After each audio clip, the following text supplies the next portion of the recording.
Buenos días a todos. Les damos la más cordial bienvenida a este evento, el oficial de cumplimiento, una obligación real, un espacio organizado por la Cámara de Comercio de Medellín para Antioquia y la Universidad CES, en el que se abordarán las obligaciones y responsabilidades que establece la ley frente a los oficiales de cumplimiento en diferentes áreas de la empresa, para no incurrir en riesgos legales y sanciones personales y patrimoniales. La definición de los objetivos de cumplimiento son un pilar fundamental para la transformación digital de las organizaciones. Saludamos de manera especial a ustedes que nos acompañan en el auditorio y a todos los que están conectados a través de nuestra transmisión. Agradecemos de manera especial a Cadena Confirma, quien se une a este evento en calidad de patrocinadores. Para dar inicio al evento, presentaría a quienes nos acompañarán en el panel del día de hoy. Tenemos en la silla, empezando desde izquierda, Alejandra Montoya Ciro, oficial de cumplimiento de la Cámara de Comercio de Medellín para Antioquia en temas de seguridad y salud en el trabajo. Tenemos a César Augusto Roldán Jaramillo, jefe de la unidad de cumplimiento de EPM, Álvaro Hernán Cifuentes, oficial de seguridad de la información, seguridad legal, tecnología, a Diego Buitrago Botero, abogado coordinador de la especialización en Derecho Informático y de las Tecnologías de la Universidad del CES.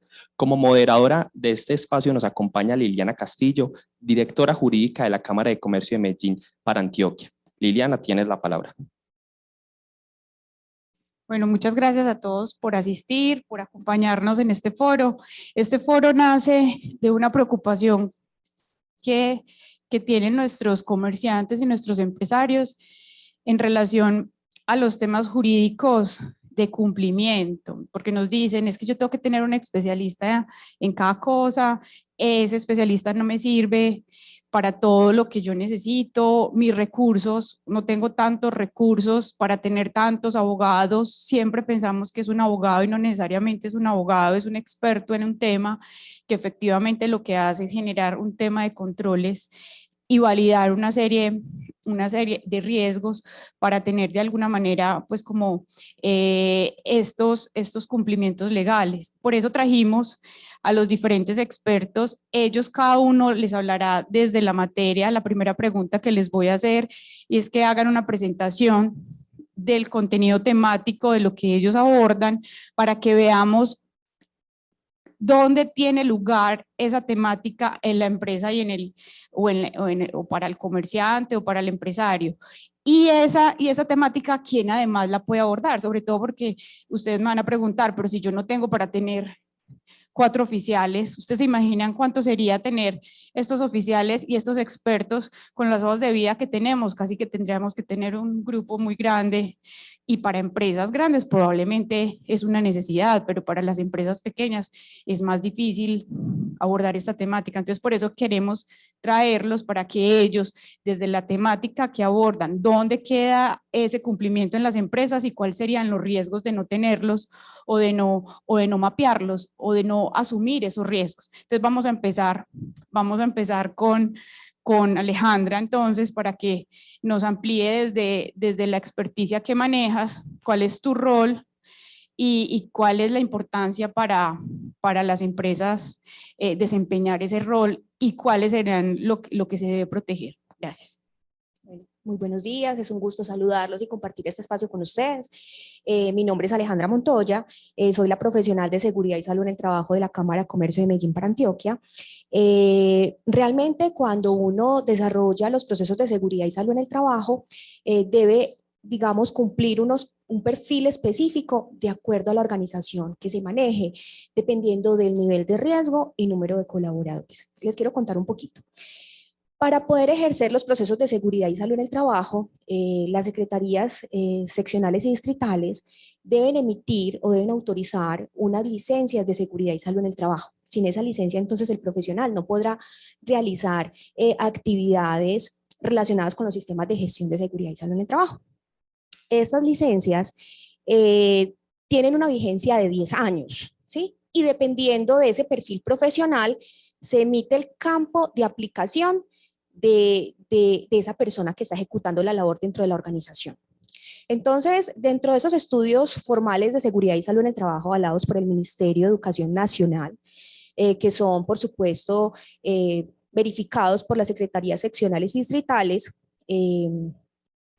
emiten esa licencia dependiendo si es un técnico, si es un tecnólogo, un profesional o un especialista. Puede tener otro tipo de carrera profesional, pero se especializó en los temas de seguridad y salud en el trabajo. Emiten la licencia y nos generan inmediatamente el campo de aplicación. Si nosotros nos vamos directamente a la resolución 0312 de 2019, que en este momento es un boom, ¿por qué es un boom? Porque es una norma que nos exige los estándares mínimos que debemos cumplir todas las empresas y que debe ser reportada cada año.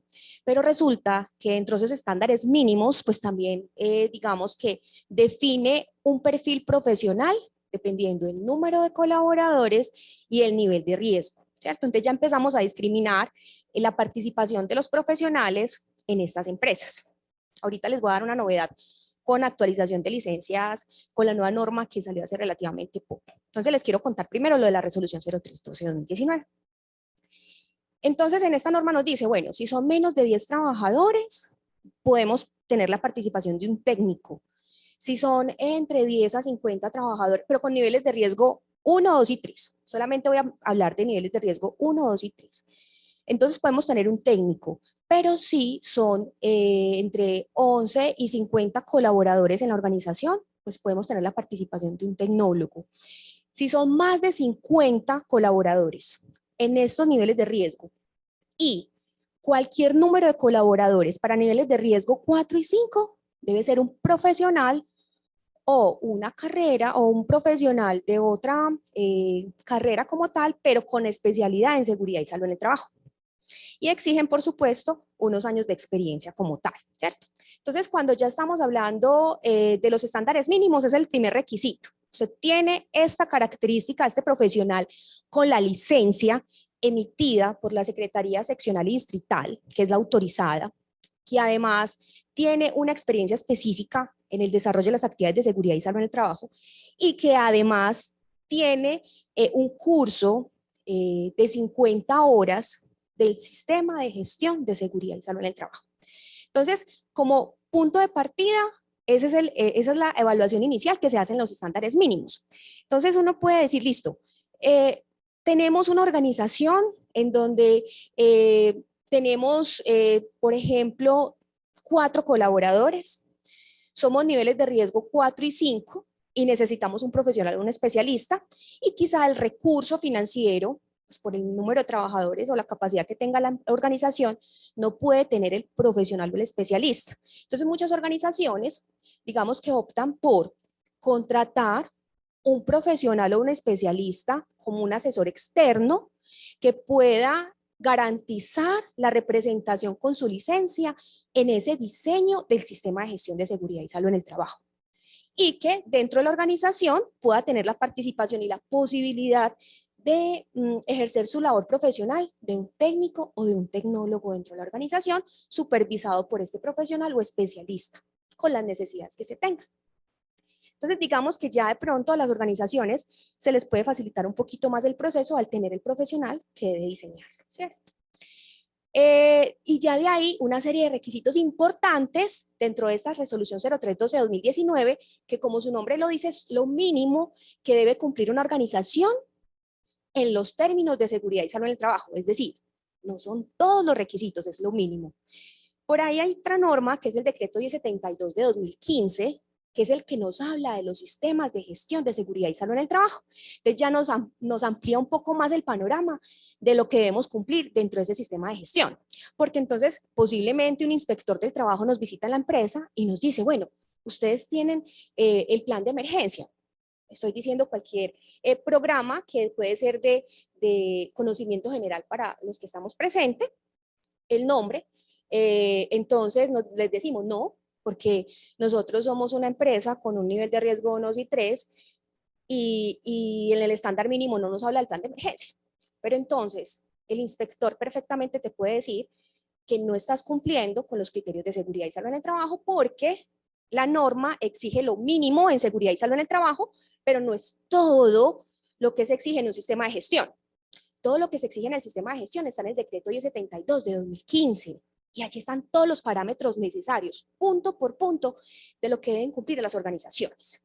Entonces, el inspector de trabajo, gracias a la ley 1610 de 2013, tiene la posibilidad de generar una sanción o una multa por el incumplimiento de los requisitos de seguridad y salud en el trabajo, pero yo creo que, bueno, ahorita les puedo ampliar un poquito más ese aspecto, pero sí es importante aclarar que podemos tener el profesional, dependiendo de las capacidades de la organización y de este cumplimiento mínimo como tal, para el desarrollo del sistema de gestión de seguridad y salud en el trabajo y con el perfil que se tenga. Recordemos que deben tener las licencias. Esas licencias están soportadas por el decreto 754 de 2021, diciembre del año pasado, que deroga la 4502 del año 2012.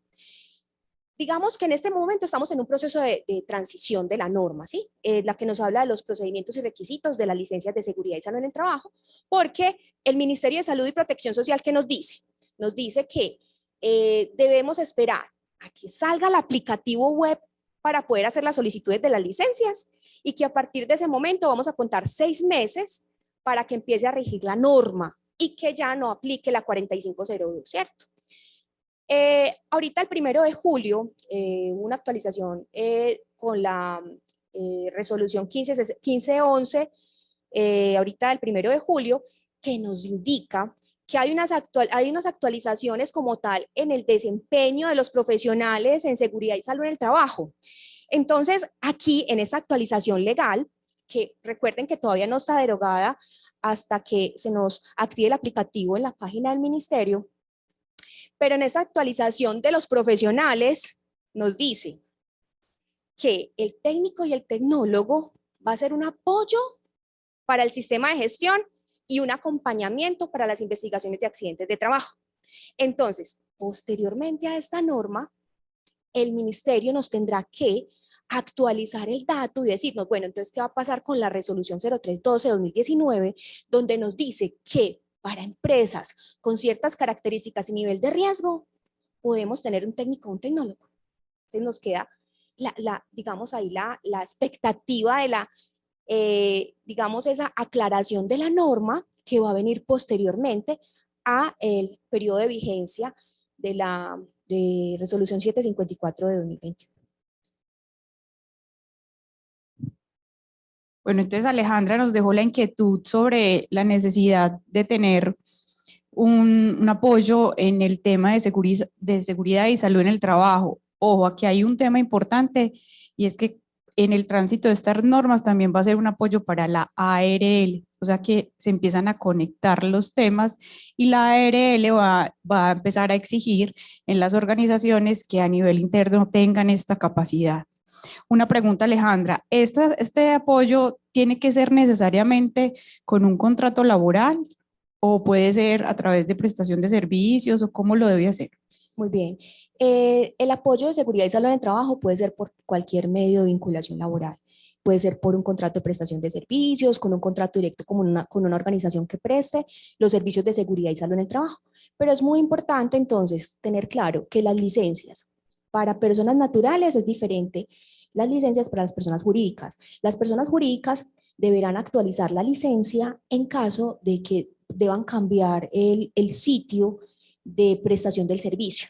Entonces, si están en Antioquia o están en Cundinamarca, deberán hacer la actualización de esta licencia para poder prestar el servicio. Las personas naturales lo pueden hacer en cualquier lugar del país. Hay un tema importante en este sentido y te voy a hacer la pregunta. Una empresa que tenga varias sedes en varios municipios o en diferentes lugares, ¿será un mismo sistema para todos o tendrán que hacer las evaluaciones por sede o cómo se manejaría esto? Muy bien. Es un único sistema de gestión de seguridad y salud en el trabajo para todas las sedes.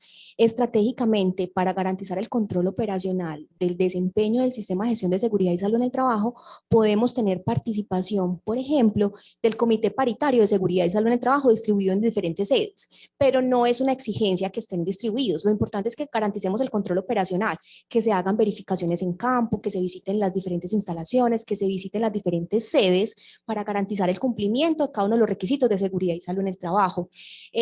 Incluso aprovecho, ya que estamos mencionando el COPAS, también como un participante dentro del desarrollo del sistema de gestión de seguridad y salud en el trabajo, también debe cumplir unos requisitos para poder operar dentro de las organizaciones, asimismo como los diferentes grupos de apoyo, el Comité de Convivencia Laboral y los otros grupos de apoyo que intervienen en el proceso, y es el curso de 50 horas del Sistema de Gestión de Seguridad y Salud en el Trabajo. Este curso tiene una vigencia de 3 años. Una vez cumplido este tiempo, deben hacer una actualización de un curso del Sistema de Gestión de 20 horas. Esto lo ofrecen normalmente las ARL a la cual está afiliada la organización. Una conclusión, Alejandra, podríamos decir que es prioritario la implementación de este apoyo, digamos, en el sistema o de este oficial en el sistema de salud en el trabajo, toda vez que está enfocado en las personas y en el recurso, en todo el tema de la gestión humana, y es una prioridad para los entes de control y podría generar entonces sanciones en caso de no tenerlo. Así es prioritario, es necesario y es obligatorio. Recordemos que hay varias formas de poder tener el profesional participante en el proceso, que es por cualquier método de vinculación laboral, ¿cierto? Pueden hacerlo estratégicamente para facilitar, digamos, a las organizaciones la participación de los profesionales o del profesional requerido, de acuerdo pues como al nivel de riesgo y número de trabajadores. Hay unas sanciones y multas que se pueden generar por el incumplimiento de los requisitos de seguridad y salud en el trabajo. Ahorita, digamos que cuando teníamos la ley, o tenemos todavía vigente la ley 1562 de 2012, que nos actualizó el decreto 1295 del 94, que nos habla de todos los riesgos laborales, aquí nos decía sencillamente que había un tema de multas y sanciones, pero no nos especificaban como tal cuáles eran.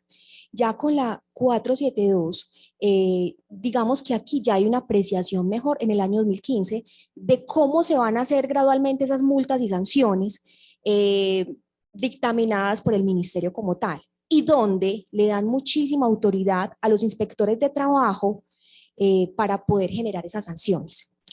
Digamos que dentro de esta actualización legal tuvieron en cuenta varios elementos para poder que el empresario lograra identificar cuáles pueden ser esas posibles sanciones que se puedan presentar y tener claridad de ellas, que eso no pasaba anteriormente. Entonces, se mira la gravedad de la falta, se determina también si es posible, de acuerdo a los hallazgos, que se genere una clausura o un cierre de la organización, ¿cierto? Eso recordemos que es la potestad del inspector de trabajo, pero teniendo en cuenta estos elementos importantes dentro de las especificaciones que me da la norma, de la gravedad como tal.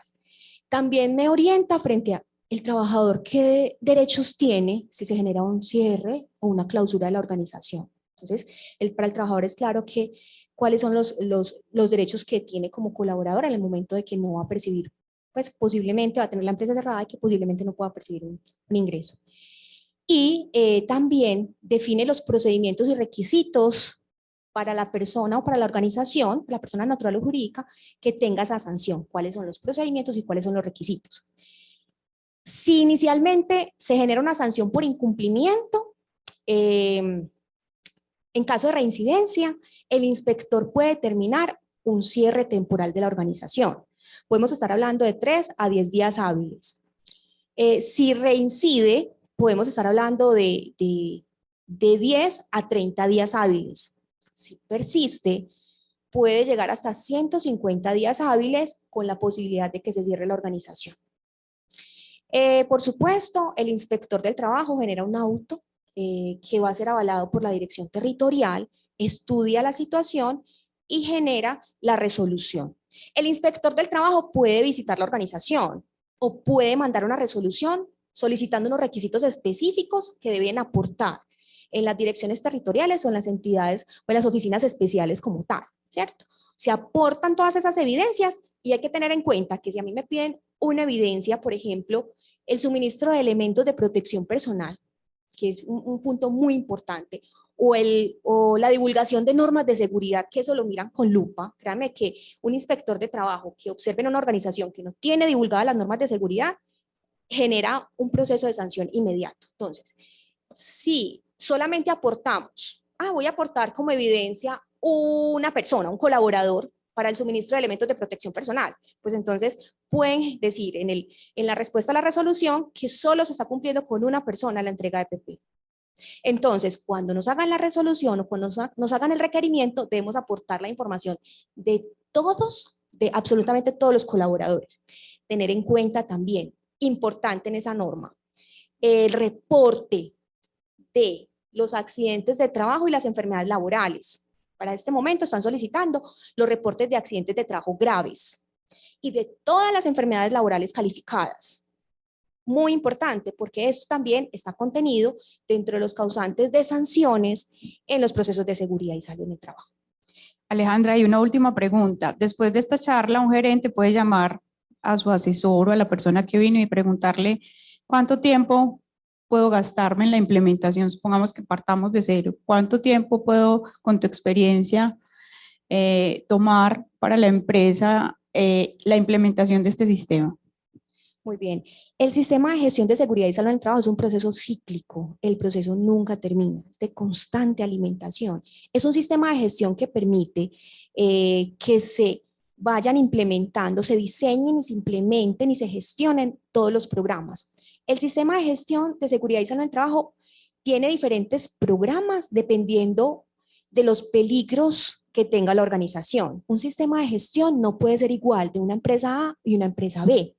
Incluso así realicen las mismas actividades, porque pueden variar las instalaciones, las personas, la forma como realizan las actividades, las máquinas que tengan. Entonces, dependiendo de la gestión del riesgo, se hacen unos programas específicos para ellos, pero hay otros programas generales que aplican para todas las organizaciones, pero es un proceso cíclico, constante. Incluso por eso cada año se reporta los estándares mínimos ante el Ministerio del Trabajo.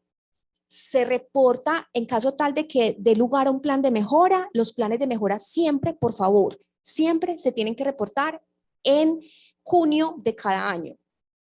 Eso normalmente no lo hacen las organizaciones. El reporte de los planes de mejora que me surgieron, del reporte de final de año, de los estándares mínimos por incumplimiento de algún requisito, eso se me convierte en un plan de trabajo.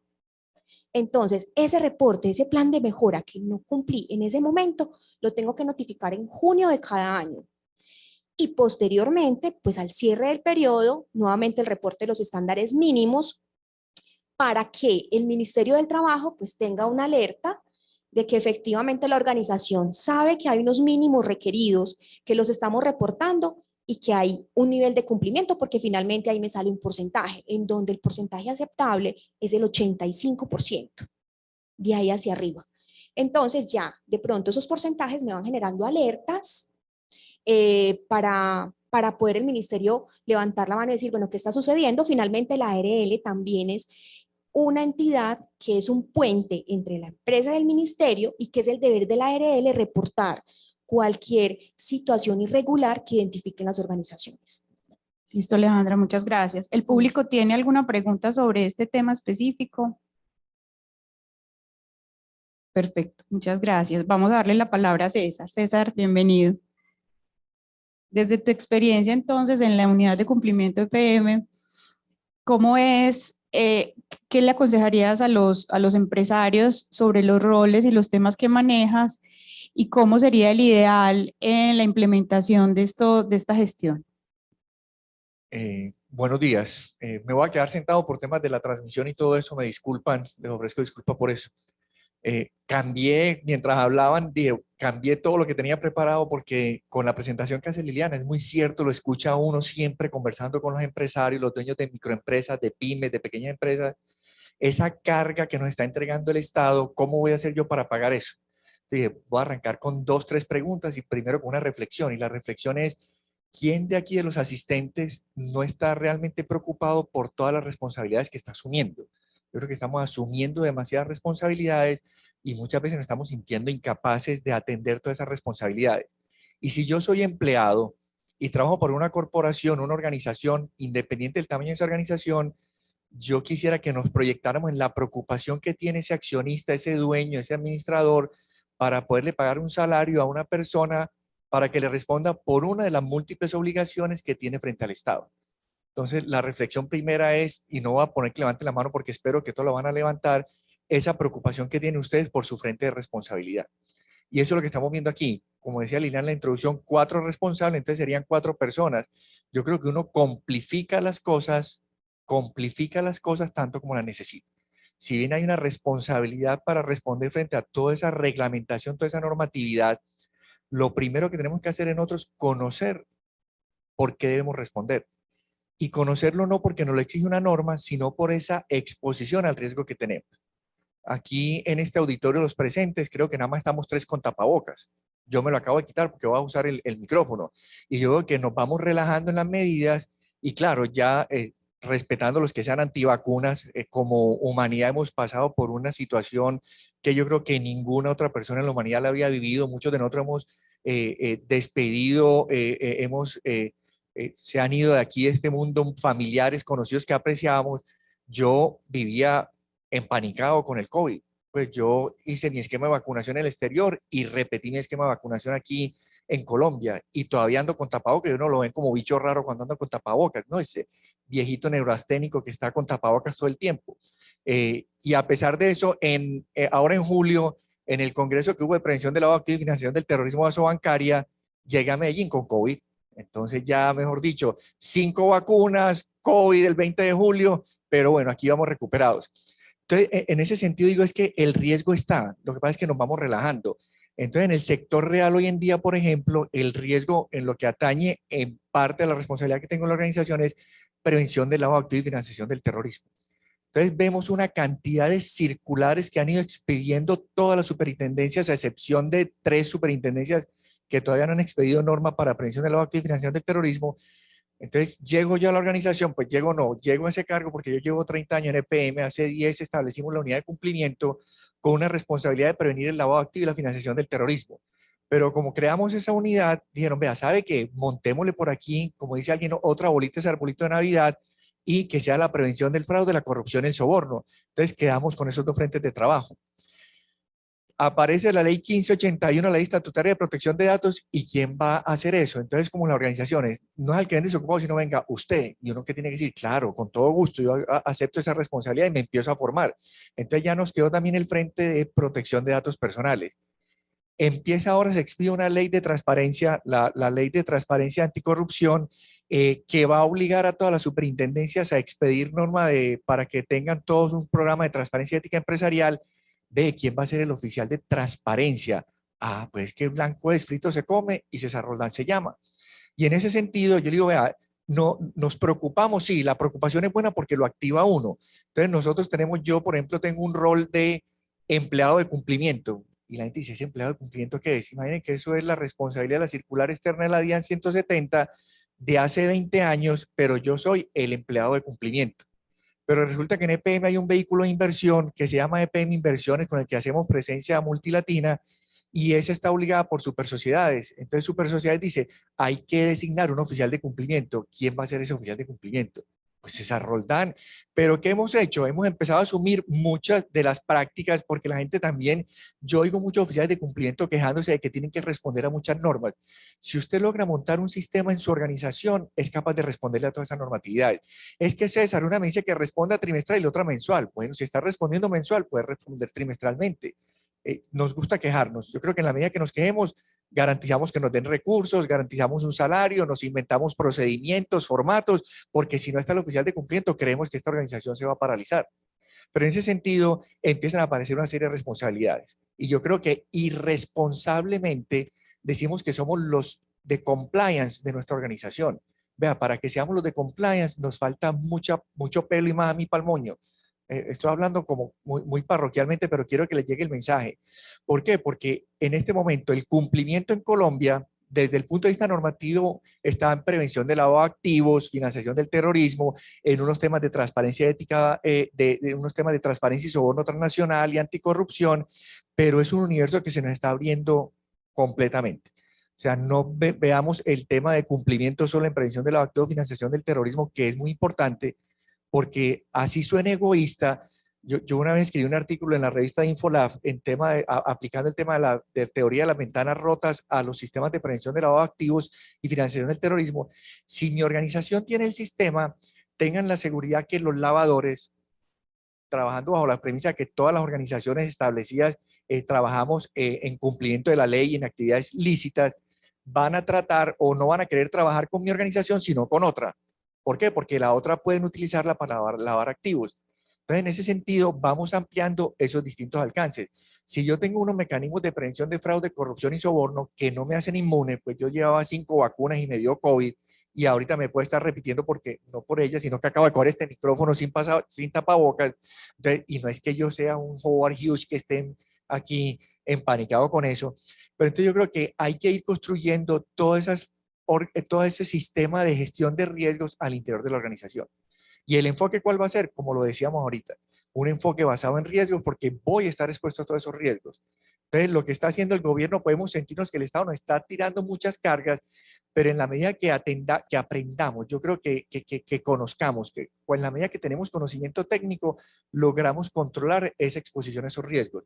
No vamos a estar inmunes, nunca vamos a estar inmunes, pero sí vamos a lograr mitigar la materialización de esos riesgos.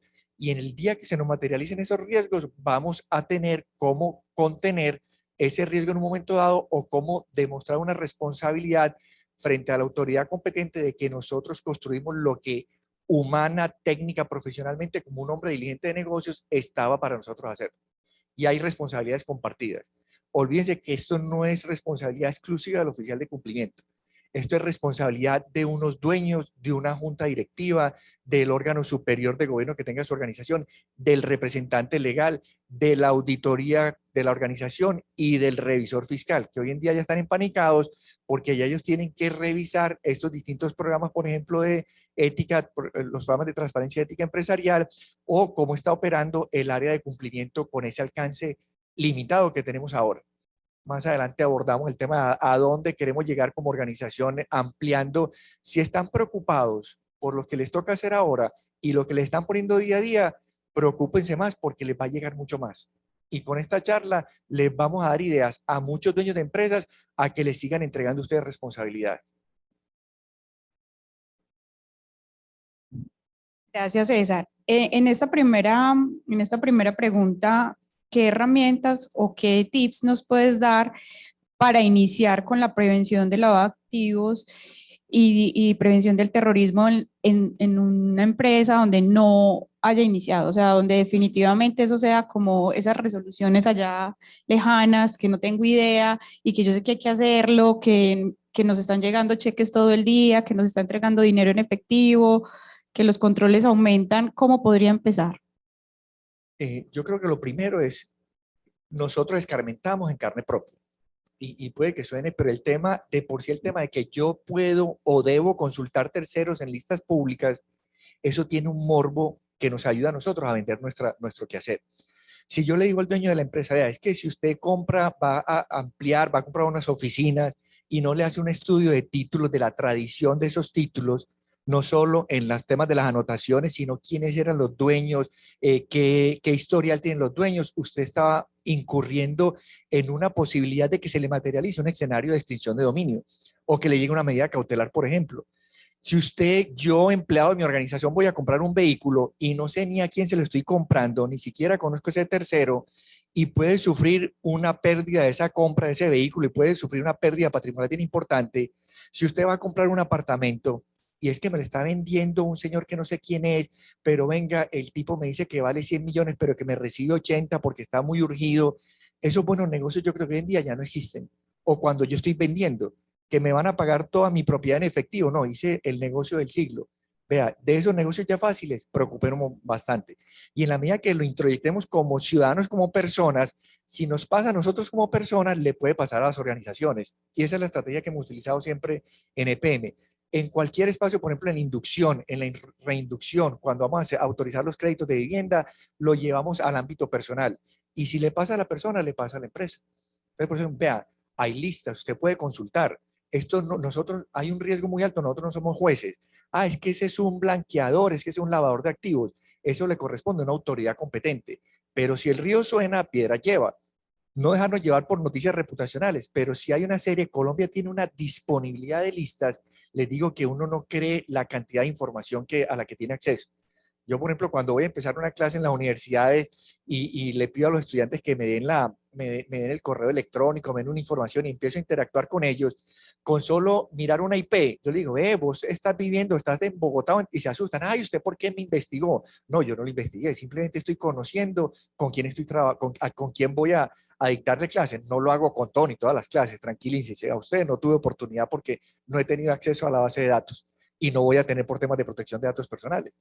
Pero yo creo que una situación bien importante es conocer que estamos expuestos a ese riesgo y que nosotros como responsables de la prevención de esos riesgos tenemos que conocer.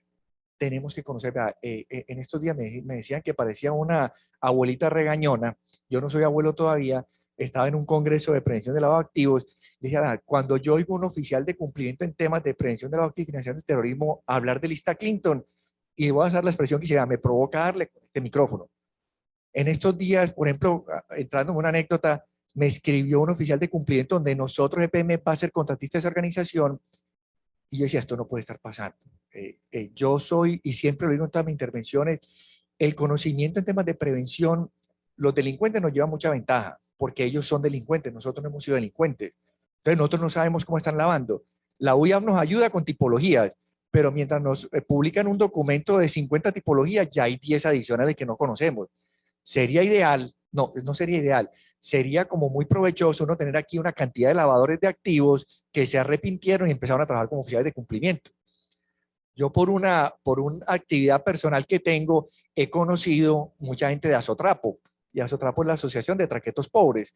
Cuando ya se han quebrado, me cuentan cómo hacían sus negocios, y uno aprende mucho de eso. Esa es la desventaja que tenemos nosotros, porque nosotros no hemos sido lavadores. Entonces, en ese sentido, yo digo que hay que tener mucho aprendizaje, que por favor sepamos que estamos construyendo una relación transparente para largo plazo, que estamos luchando porque este país no lo veamos como una nación, un estado fallido. Yo creo que no, yo creo que lo que se nos viene sin hacer política son muchas cosas buenas, fortaleciendo todos estos distintos sistemas que están implementando el Estado y el gobierno, y que lo sentimos como una carga, que sí es como una carga, porque uno dice, siento que estoy usurpando las obligaciones que tiene el Estado, y el Estado en su incapacidad nos la está entregando a todas las organizaciones. César, entonces, en la empresa no hay oficial de cumplimiento que maneje este rol. Las áreas de contratación, entonces, y uno de las etapas del proceso de contratación, una etapa precontractual, desde tu iniciativa, pues desde tu recomendación, sería la verificación de riesgos de esos proveedores en el tema de esa gestión.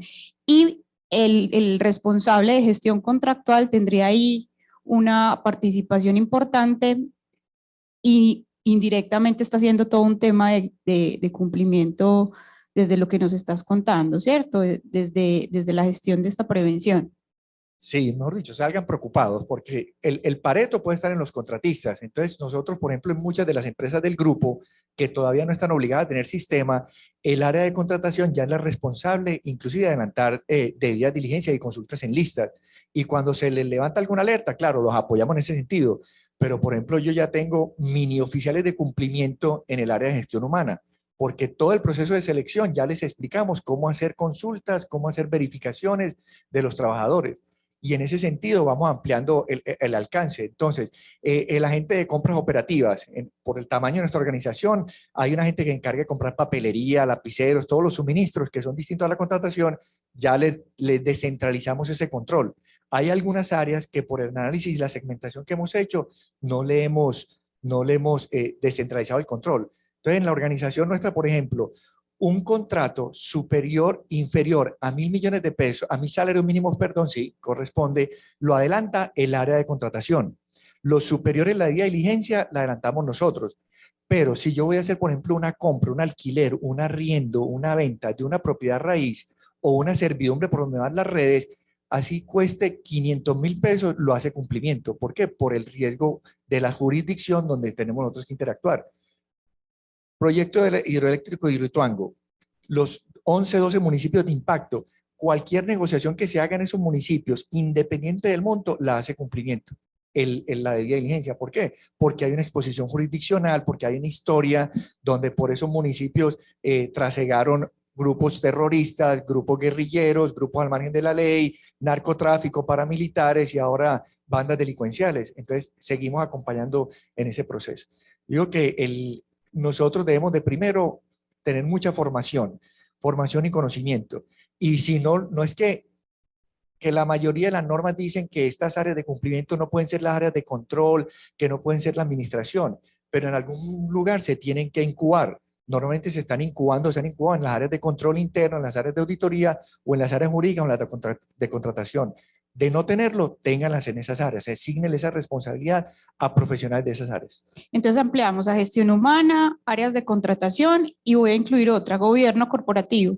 Todo el tema de las juntas directivas y todo el tema pues del manejo de terceros vinculantes a este gobierno corporativo, las vinculadas que llamamos. Así es, inclusive hay una circular del 2016 de nuevo Código País, donde, por ejemplo, los miembros de junta directiva, el representante legal, la primera línea de dirección tiene que ser una declaración de conflicto de intereses. ¿Quién va a hacer esos análisis? Y adivinen qué pasó en la organización. Empezaron a mirar cumplimiento, listo. Entonces ahí entramos a interactuar con esos distintos sistemas de gestión al interior de la organización. Y al final de la charla les doy la cereza del pastel de todo lo que se nos viene encima. Listo, muchas gracias, César. Bueno, vamos a continuar con Álvaro. Álvaro tiene un rol muy importante.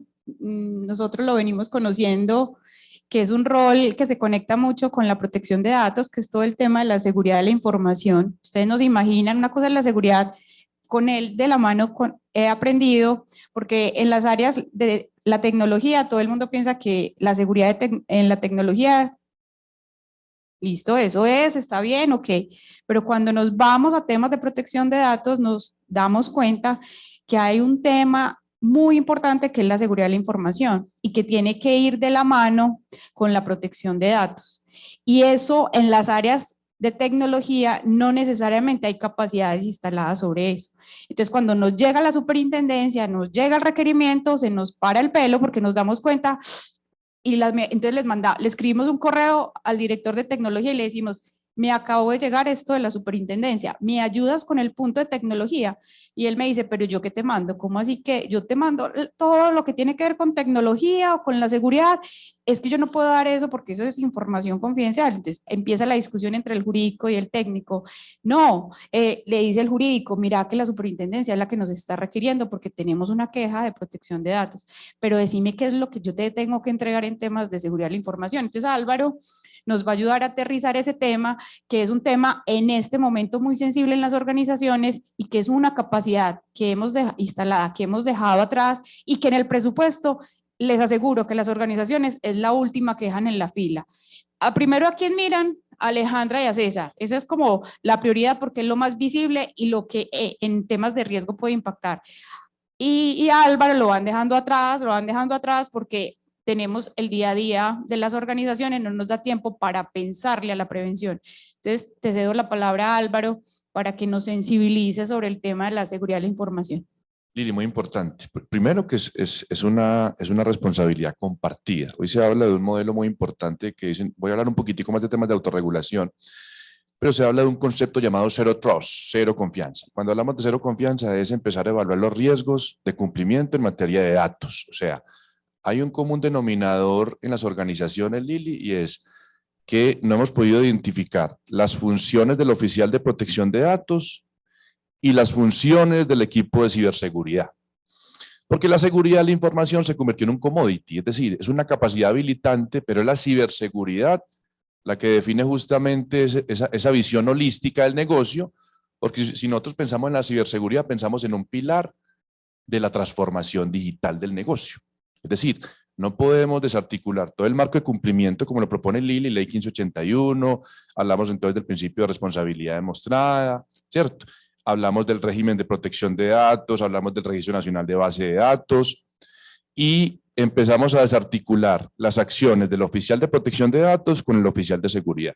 Entonces, para sintetizar esta primera parte, hay que hacer una sinergia, Lili, entre los grupos de interés para identificar las partes interesadas en el cumplimiento de datos, donde interviene los procesos de apoyo, llámese seguridad, llámese tecnología, en el cumplimiento de alto nivel de esa capacidad habilitante que es la información. O sea, nosotros no le podemos delegar la responsabilidad al equipo de tecnología, al equipo de seguridad, cuando la seguridad es un activo del negocio. Eso tal vez no lo hemos podido entender. Cuando hablamos que es un activo del negocio, entonces tenemos que empezar a identificar la información como una capacidad, como un activo, así como César, como identificamos los activos fijos, ¿cierto? Las mesas, donde nos permite configurar la toma de decisiones. Entonces nosotros a veces nos desacoplamos y hacemos un inventario de activos, inventaríamos el servidor, inventaríamos los equipos de cómputo, pero desconocemos la importancia de reunirnos con esas autoridades de cambio, dueños de procesos Lili, para identificar los activos de información. Entonces uno le dicen, Álvaro, ¿cuál sería el factor clave de éxito para hacer una gestión integral entre el oficial de protección de datos y el oficial de ciberseguridad? Lo primero sería identificar los activos de información. Llámese activos de información, estados financieros, hojas de vida, información per se, ¿cierto? Para que tengamos de alguna manera una versión unificada de esos activos e identificar los riesgos, César, que también es un común denominador. Identificar los riesgos. El lenguaje de riesgos, una de las cosas que nos ayudó mucho en la Cámara de Comercio para articularnos con el equipo jurídico, fue el hallazgo de revisoría fiscal, donde se identificó un riesgo. Y a partir de esa identificación de riesgo, todos los grupos de interés, tecnología, el equipo de seguridad jurídica, fuimos de alguna manera definiendo un marco unificado, ¿cierto? Por ejemplo, la norma ISO 27001, en el cumplimiento de sus 10 requisitos, nos permite tener un lenguaje común para poder definir en un lenguaje de procesos la gestión integrada de un sistema de gestión de seguridad de la información. Y esa gestión no solamente es competencia de tecnología, participó riesgos, procesos y en su defecto el equipo de TI. Entonces, lo primero sería definir sinergias para buscar un punto en común, un lenguaje común, donde hagamos una gestión activa de la seguridad de la información desde la perspectiva del riesgo, no desde la tecnología ni desde lo jurídico, porque no nos vamos a entender. Entonces, ahí hay un punto clave. La segunda idea, Lili, que yo propondría es, como no tenemos los recursos suficientes para hacer un nombramiento como lo propone la guía de Accountability, ¿cierto?, del oficial de protección de datos, como no tenemos los recursos para implementar un sistema integrado de privacidad de la información como lo propone la ISO 27701, que es un marco de referencia que fue habilitado en el Reino Unido en el 2019, como no tenemos los recursos para dejar de manera independiente la seguridad en cabeza de tecnología, tenemos que definir la seguridad como un proceso transversal. Hablaría más bien de la ciberseguridad, un proceso transversal, un proceso de negocio. La ciberseguridad es un proceso estratégico. Por lo tanto, no le podemos delegar ni a procesos, ni a tecnología, esa gestión de ciberseguridad. Diría que es un proceso transversal. Yo no podría ser juez y parte. A veces la seguridad de la información queda en cabeza del equipo de tecnología, cuando ellos básicamente definen las medidas operativas para la protección de la información, pero la ciberseguridad es un concepto de negocio. Entonces ahí, Diego, vinculamos todo el modelo de privacidad, todo el marco de regulación de privacidad, hablamos de responsabilidades civiles, hablamos de riesgo que es completamente ajeno a una capacidad operativa, ¿cierto? Entonces, a veces nosotros hablamos de seguridad y ahí realmente nos quedamos muy cortos, ¿cierto? Entonces, nosotros somos muy juiciosos, estudiamos el principio de confidencialidad, de integridad y disponibilidad, pero desde la capacidad operativa. Y es ahí donde nosotros estamos fallando. Entonces, uno de los grandes desafíos es la articulación. 2, una visión unificada de riesgos. 3, que la alta dirección sepa que incluso los riesgos de ciberseguridad tienen el mismo tratamiento en este momento que los riesgos financieros. Podría ser que una actividad económica se suspenda cuando hay una interrupción, por ejemplo, por un ataque, un incidente de seguridad. Caso de la Universidad del Bosque, donde se retrasó cerca de 20 horas las operaciones académicas, producto de un ataque de ciberseguridad. El año pasado con el INVIMA, cualquier cantidad de casos, ¿cierto? Y nosotros básicamente definimos un mecanismo de contestación, ¿cierto? De los 15 días hábiles de la preocupación como oficial de protección de datos de qué hacer para cumplir ante la autoridad de protección de datos del incidente, pero desatendemos todo el nivel de riesgo en materia de lo que representaría hacer un análisis de gestión de causas, que es una disciplina del negocio, un diagrama de Pareto, un diagrama de espina de pescado, para ver por qué sucedió el incidente. Les voy a dar un dato. En el 2019 solamente se invertía el 1% para la ciberseguridad. El 1% básicamente del presupuesto de tecnología se destinaba para ciberseguridad. Imagínense en las inversiones en materia de protección. Entonces, digamos que la pandemia nos ha dejado algunas lecciones importantes, pero para cerrar este primer mensaje hay que articular toda la visión general de cumplimiento justamente del equipo jurídico con una visión de riesgos de los procesos de apoyo, ciberseguridad, tecnología, en fin. Y articular, yo voy a contar la anécdota, ¿me la permitís contar? Pasó algo muy charro. En la Cámara de Comercio, Alejita y su equipo de cumplimiento, sin ser técnicos, desarrollaron lo que llamamos en tecnología una declaración de aplicabilidad, porque ella había sido muy juiciosa Lili con el Registro Nacional de Base de Datos. O sea, inventaríamos las bases de datos y las registramos. Oh sorpresa, en una conversada que tuvimos, ellos estaban certificados en un sistema integrado de gestión. Tan sencillo como decir la tecnología, ¿cumplimos con las medidas de seguridad? ¿Sí o no? Es decir, para resumir la historia, seguridad es una gestión de seguridad por un lado y tecnología por otro. Entonces les decía, por Dios, pero ¿por qué no sumamos esfuerzos y tratamos de articular toda esa gestión que tenemos de seguridad? No tenemos un sello de cerca de 5 años para que el modelo de cumplimiento sea efectivo. Cuando uno le dicen, profe, los estudiantes en el aula, Diego, pero ¿para qué un sistema integrado de gestión, muchachos, para el tema de cumplimiento? Es el pretexto más importante, ¿cierto? Cumplir justamente con los requisitos legales, ¿sí? Y a partir de ahí podemos llegar a temas de mejoramiento continuo, temas de ciberseguridad, toda esa definición. Pero hay un desafío muy grande en la articulación de la gestión del oficial de protección de datos con el oficial de seguridad. ¿Cuál es el punto común? La visión de riesgo. Diría yo que sería un factor clave de éxito para desarrollar una gestión proactiva en materia de ciberseguridad. Y vuelvo e insisto, la ciberseguridad no es un concepto de tecnología, no es un concepto del proceso de apoyo, es un concepto de negocio. Cuando llega un requerimiento administrativo de la Superintendencia de Industria y Comercio, llega el nombre del representante legal Lili, ¿cierto? Y hay otro factor también muy importante. Nosotros por temas de know-how, recordemos que de cara al régimen de protección de datos hay 3 roles muy importantes. El titular, ¿cierto?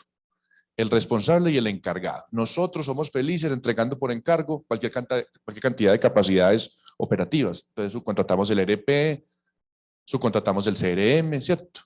Subcontratamos el sistema de gestión de hojas de vida y lamentablemente en esa cadena de suministro de la capacidad de ciberseguridad nos hacemos los de la vista gorda porque estamos transfiriendo el riesgo de la capacidad operativa de los sistemas de información, cuando hoy en día en ese modelo Zero Trust de cero confianza nos dicen, ojo, cuando usted como responsable de los datos le encarga a un encargado de la redundancia de la información, tenga muy en cuenta que usted tiene que evaluar la debida diligencia de ese proveedor. Entonces nosotros deberíamos incluso generar requisitos de privacidad desde el negocio, requisitos de seguridad, porque cuando contratemos, le entreguemos en el RFP lo que ellos deberían cumplir. Y se habla hoy en día de un modelo de responsabilidad compartida, es decir, yo responsable de datos le entrego al encargado que me administre esa capacidad, pero compartimos el riesgo. Porque el encargado debería tener las medidas de seguridad técnicas, humanas y administrativas para poder lograr el cumplimiento ante la información de los titulares. Les doy un dato, muchachos, la mayor cantidad de incidentes se producen en el encargo. Porque nosotros lo que estamos haciendo es transferir el riesgo, no compartirlo, entonces no generamos indicadores de evaluación de medidas de seguridad con el encargado. Cuando subcontratamos un servicio no le compartimos la política, no le compartimos el modelo de ética corporativa al aliado, es que ellos se convierten en aliados. Los proveedores ya no son proveedores, son aliados, porque ellos de alguna manera entienden el modelo de negocio y suministran la capacidad operativa para desarrollar las actividades misionales. Pensemos en un ejemplo, pensemos yo como e-commerce en un día sin IVA encargando la capacidad operativa de venta y que eso falle. Al costo tuvo un requerimiento, Diego, ante la superintendencia. Por su capacidad, por su modelo de negocio, empezó a manejar un modelo de turnos tipo carnicería. Yo llegaba y compraba y me daban el turno 20 en el mundo digital, con un incumplimiento notable del principio de disponibilidad. Entonces ahí es muy importante que evaluemos las medidas de seguridad. Cuando hablamos de medidas de seguridad son controles, de alguna manera, ejercicios de cumplimiento en la capacidad operativa, pero eso articulado desde un modelo, ¿cierto? Básicamente. Entonces, diría yo que sería como el primer punto de partida. Yo quiero adicionar como a la anécdota de Álvaro, y es que en las organizaciones, por lo general, estos temas o estas obligaciones las tenemos las áreas jurídicas, porque siempre que dicen hay un cumplimiento, no, esa función es de los jurídicos. Nosotros, yo venía de registro, yo llegué a la dirección en el 2013 y empezamos, más o menos fue 2014, 2015, un comité de protección de datos, porque veíamos la necesidad de vincular a las áreas. Tenemos, en este momento, es sagrado el comité de protección de datos que hacemos el último miércoles de cada mes.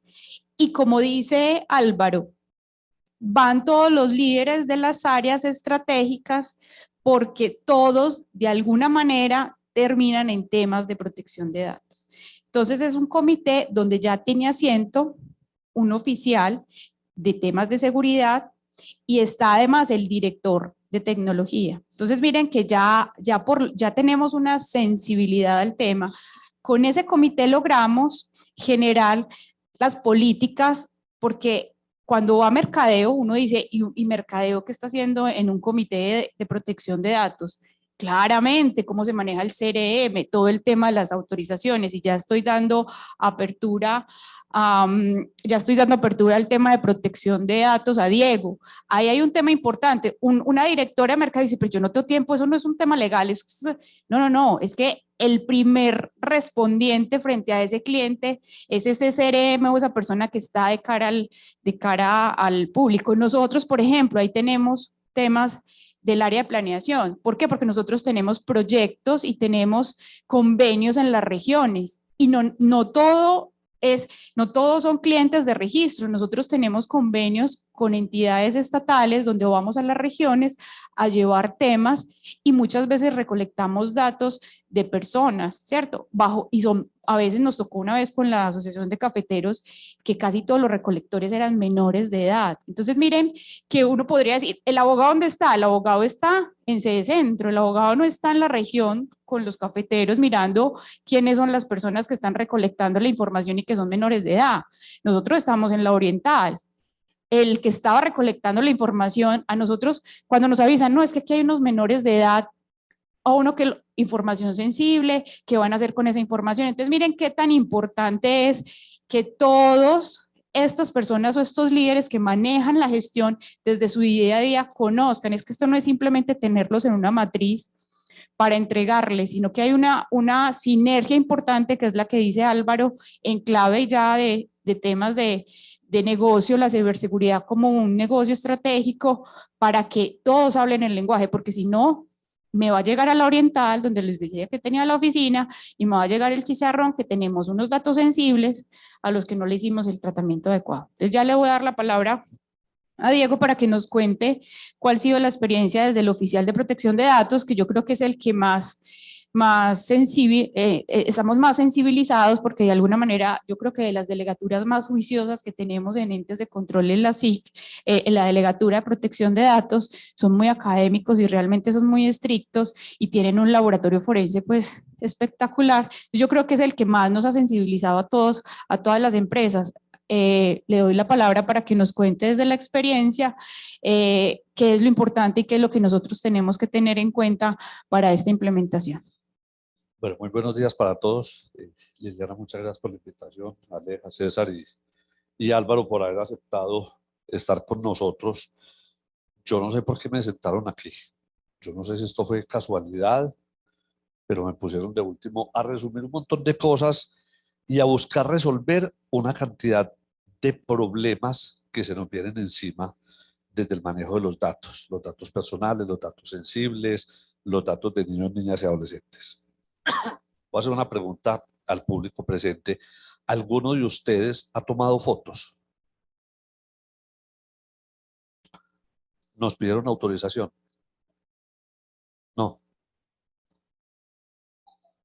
No, yo autorizo, no tengo ningún problema, no sé mis compañeros, pero la imagen es un dato. O sea, a mí me gusta empezar por aquí.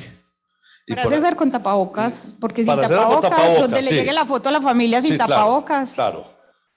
Sí, a mí, por aquí está Claudia, con quien he tenido la oportunidad de dictar muchas charlas en Clínica Antioquia, y siempre sucede lo mismo. Pasan una listica, ¿cierto, Claudia?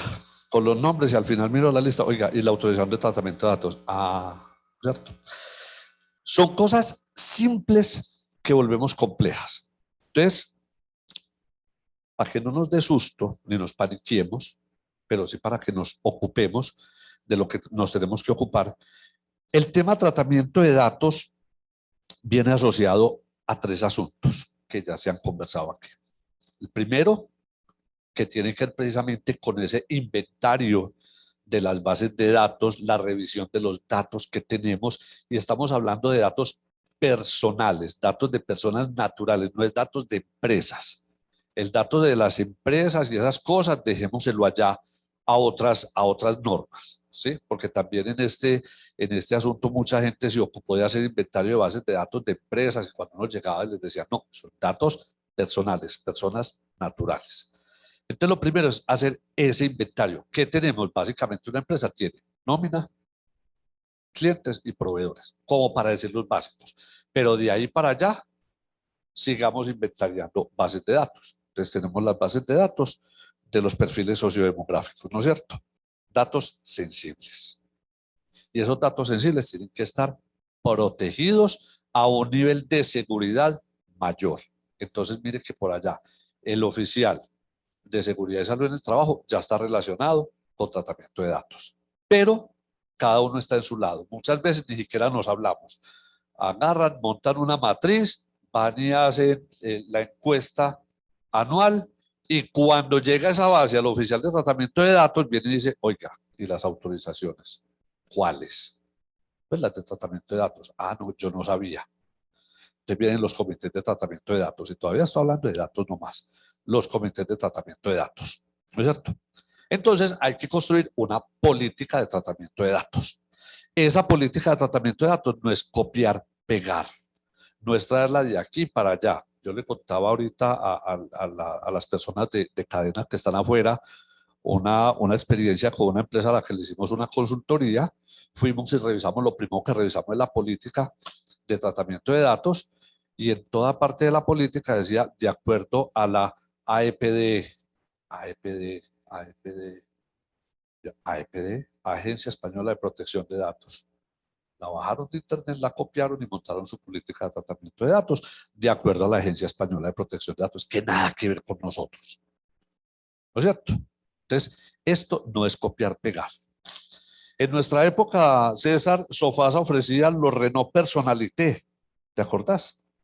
Uno compraba el carro estándar, pero si quería lo que llamamos los gallos, las exploradoras, los vidrios, el bloqueo, el no sé qué, empezaba a pedir. Eso es la política de tratamiento de datos. Aleja lo dijo, una política se construye, hay temas que son comunes, pero hay temas específicos. Entonces uno dice, no, es que estamos en el sector de educación, pero la política de tratamiento de datos de una universidad es igual a otra. Las finalidades. ¿Para qué se usan los datos? El destino de los datos, a dónde llevamos los datos, todo el ciclo de vida de datos, la disposición de los datos, el almacenamiento, las formas de custodia, viene el tema de Álvaro, la forma de darle seguridad a esos datos, si lo tengo en servidor propio, si lo tengo en servidor tercerizado, si lo tengo en la nube, si la nube es en Colombia, si la nube es por fuera, si lo tengo en nube gratuita, nube contratada, etcétera, etcétera. Entonces, empieza uno a mirar y a decir, aquí el volumen de responsabilidad es alto, pero también, como lo dice César, si uno organiza ese tema de cumplimiento, se le hace fácil, porque entonces va a tener sobre la mesa todo el mapa, va a empezar a mapear las diferentes responsabilidades que se tienen, ¿no es cierto? Entonces ahí viene el tema de los titulares, los responsables, los encargados, los derechos de los titulares, y entonces ya no es Diego Buitrago Canzón que le escribe a la Cámara de Comercio, por favor indíqueme qué datos míos tiene y qué hace con ellos. Y otra vez Diego Buitrago Canzón. No, es que es mi derecho y me tienen que responder. Pero como eso entra por las PQRs no tienen tiempo ni tienen semáforos. Y estas PQR son especiales porque tienen tiempos perentorios. 10 días para las consultas, 15 días para los reclamos.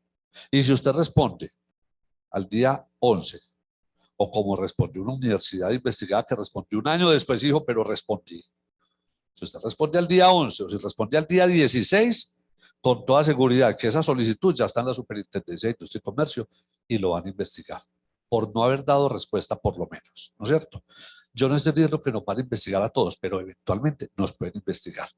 Y los deberes que tienen los responsables y los encargados, que en primer lugar es cumplir con la política de tratamiento de datos. Listo, chulea la política de tratamiento de datos. Pero es que de la política de tratamiento de datos se desprenden una cantidad de responsabilidades. Todos esos formaticos de recolección de datos, el formato que ustedes llenaron para estar aquí presentes o para estar virtuales, ¿no es cierto? Tiene una cláusula de tratamiento de datos. Autorizo a la Cámara de Comercio y a la Universidad CES el tratamiento de mis datos personales para hacer oferta de servicios académicos, comerciales, de no sé qué, todas las finalidades, ¿no es cierto? Entonces, aparte de los inventarios o el inventario de las bases de datos, que no se me pierda esto, entonces es la revisión también de todos esos documentos y formatos por medio de los cuales se recolectan los datos personales. ¿Por qué? Muy común se volvió, por ejemplo, para el sector salud, la atención de salud y de citas a través de WhatsApp. ¿Cuántas veces consultaron ustedes por WhatsApp? ¿Y cuántas veces miraron en esa consulta de WhatsApp que venía una autorización de tratamiento de datos? No la hay. No la hay. Entonces estamos incumpliendo y estamos asumiendo el riesgo de la violación de los datos personales o del incumplimiento de los datos personales. Deberes que tiene el responsable, pero que muy bien lo dice Álvaro, se trasladan al encargado cuando yo le comparto o yo le delego mi actividad de responsable, ¿no es cierto? En donde debería mediar un acuerdo, un contrato, un convenio para compartir bases de datos con acuerdos de confidencialidad y con certificación de que yo tengo política de tratamiento de datos y se la entrego a usted y usted cumple con política de tratamiento de datos y me la va a entregar. Pero es que esa empresa no tiene política de tratamiento de datos. No contrate. ¿Yo cómo voy a parar un contrato? Contrate y asuma el riesgo. Y eso sucede. Y ahí viene el segundo asunto, el asunto de los riesgos, que es que cuando empezamos a cumplir con la exigencia normativa que se nos venció en 2016, se nos venció en 2017, que nos lo extendieron hasta 2018, después hasta 2019, bueno, y eso siguió, y hoy día ya está. No, yo ya cumplí con la política de tratamiento de datos, perfecto. Usted sabe que tiene que cumplir también con el análisis de riesgo en tratamiento de datos. La ley no dice eso. Claro, miremos el decreto 1377 de 2013, artículo 26, que señala sobre la responsabilidad demostrada, que ante una investigación de la Superintendencia de Industria y Comercio deberá demostrar que ha realizado el análisis de riesgos asociado al tratamiento de datos. La pregunta ¿es un deber del responsable y del encargado? Sí. ¿Que no lo dice la 1581? No, pero lo dice el decreto reglamentario. No lo hemos hecho. Pero es que nosotros tenemos un sistema de administración de riesgos. Perfecto, felicitaciones, maravilloso. En una empresa que iba a hacer consultoría, me dijeron, pero eso no es lo mismo que el sistema de seguridad y salud en el trabajo. Yo, Virgen del Carmen. Pues, dice, me meto a asesorarlos. Esta vaina se complicó. Entonces, tenemos sistema de administración de riesgos, perfecto. Vamos a mirar si en ese sistema de administración de riesgos tenemos mapeado el riesgo asociado a los datos. Y cuando digo mapeado el riesgo asociado a los datos, es que los datos es todo. en todas las empresas fluyen datos. Entonces, en ese sistema de administración de riesgos debería estar el mapa de riesgos asociado a datos.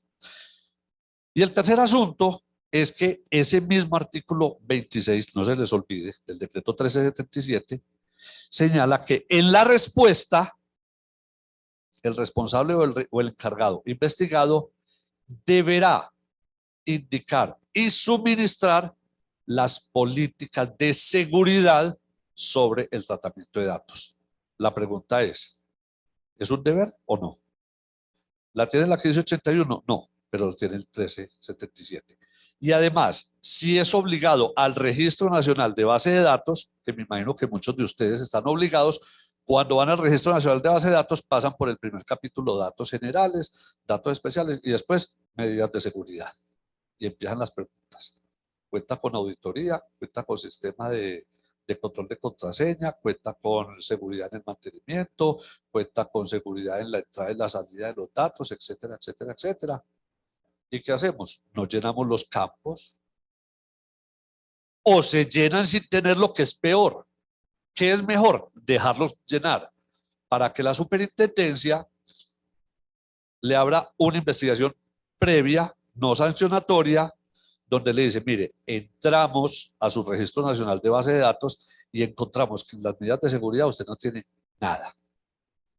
Le doy 6 meses y eso lo está haciendo. Y si de pronto alguno de ustedes lo tiene, lo revisamos con las 7 consultorías que hemos hecho sobre ese particular. Es literal, textual, la misma resolución. Simplemente cambia el nombre de la empresa. Le doy 6 meses para que implemente su política de seguridad y actualice el Registro Nacional de Base de Datos. Ah, perfecto.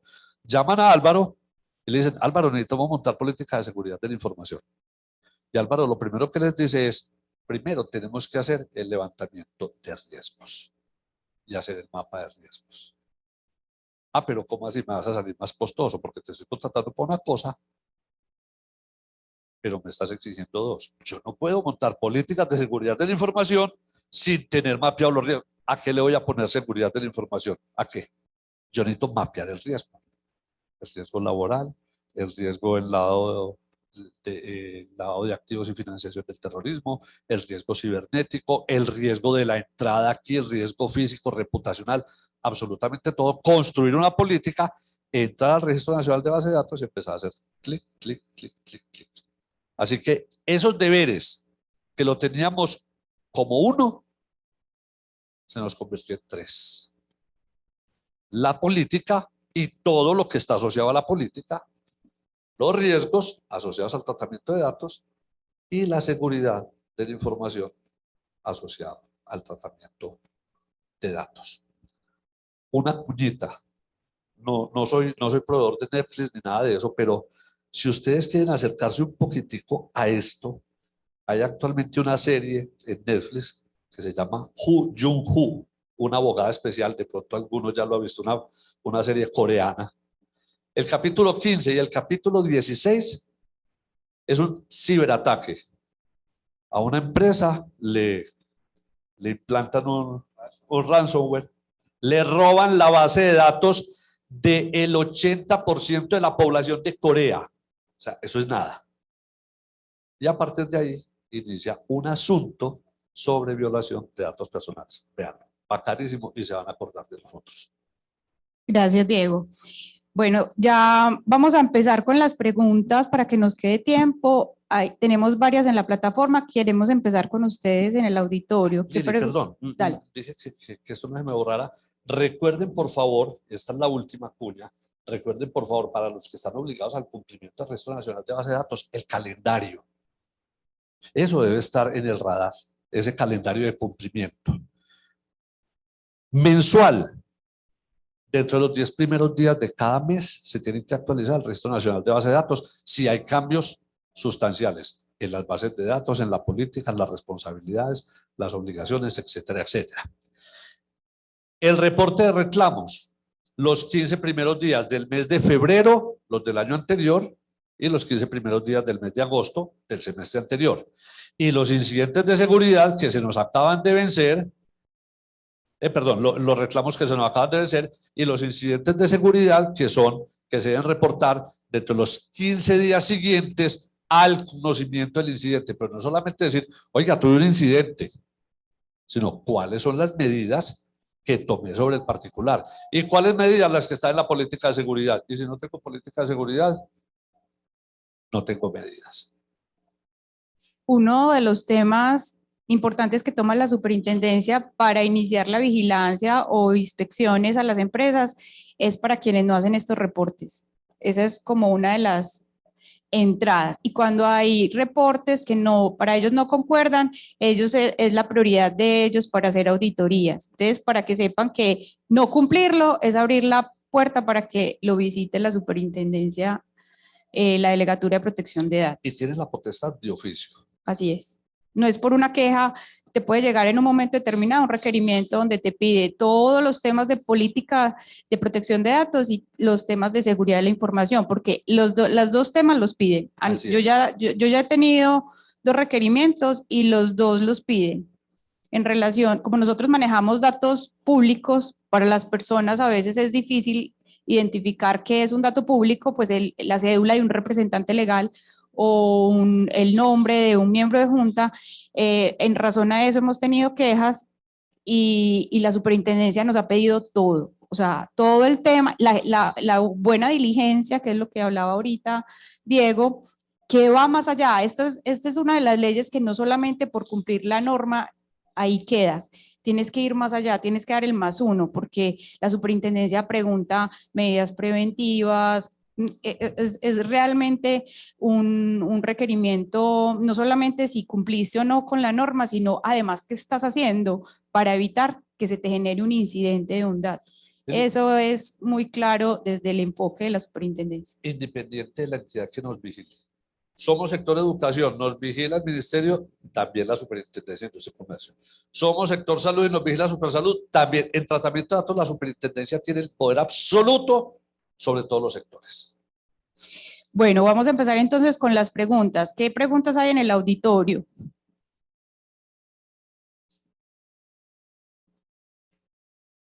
Gracias.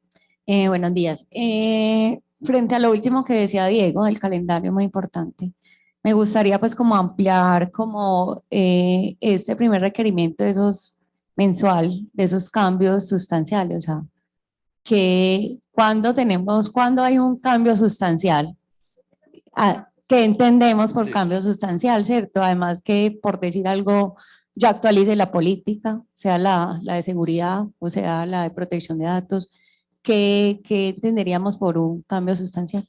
Listo, me voy a la norma pues para no ir a mentir con lo que voy a decir. La norma señala si hay cambios sustanciales en las finalidades. Cambiamos, agregamos, modificamos, actualizamos las finalidades del uso de las bases de datos. Agregamos una nueva finalidad, etc. Cuando hay cambios sustanciales en los encargados de tratamiento de datos. Antes manejaba la base de datos yo, contraté un tercero, entonces estoy disponiendo de eso y lo tengo que reportar en el registro de base de datos. Tengo que indicar allá donde dice responsable encargado Pedro Pérez, y tengo que subir la política de tratamiento de datos del encargado, porque asume responsabilidades, ¿sí? Los canales, entonces antes tenía el WhatsApp, ahora le agregué el teléfono fijo, le puse el correo electrónico o en la página web con un chatbot o cualquier cosa que me inventé, ¿no es cierto? La clasificación de los datos, porque puedo internamente hacer una clasificación de los datos que estoy manejando, ¿no es cierto? Entonces, por eso es importante el inventario de las bases de datos y dentro del inventario de las bases de datos tener la clasificación de esos datos. Las medidas de seguridad implementadas, entonces ahí viene el tema de políticas de seguridad. Acabo de montar políticas de seguridad, tengo que entrar al Registro Nacional de Base de Datos, al componente de seguridad y empezar a indicar qué fue lo que hice. Obviamente, si modifiqué o actualicé la política de tratamiento de datos, miren, muy importante, la política de tratamiento de datos no es letra muerta. Yo recomiendo que la política la revisemos siquiera una vez al año, ojalá 2 veces, pero por lo menos una. Démosle una pasadita, démosle una leidita, porque algo puede haber allá ¿no es cierto? Un cambio a la política. Y cuando hay convenios o acuerdos para la transferencia o para la transmisión internacional de datos personales. Son esos aspectos los que señala la norma y dice que se tienen que realizar dentro de los 10 días hábiles de cada mes, si hay modificaciones. O sea que septiembre ya se venció, no se ha vencido. Septiembre se vence el 14, octubre se vence el 14, noviembre se vence el 16 y diciembre se vence el 15. Si Liliana tiene la base de datos de todos los asistentes, yo les puedo compartir este calendario. ¿Qué más preguntas tenemos en el auditorio?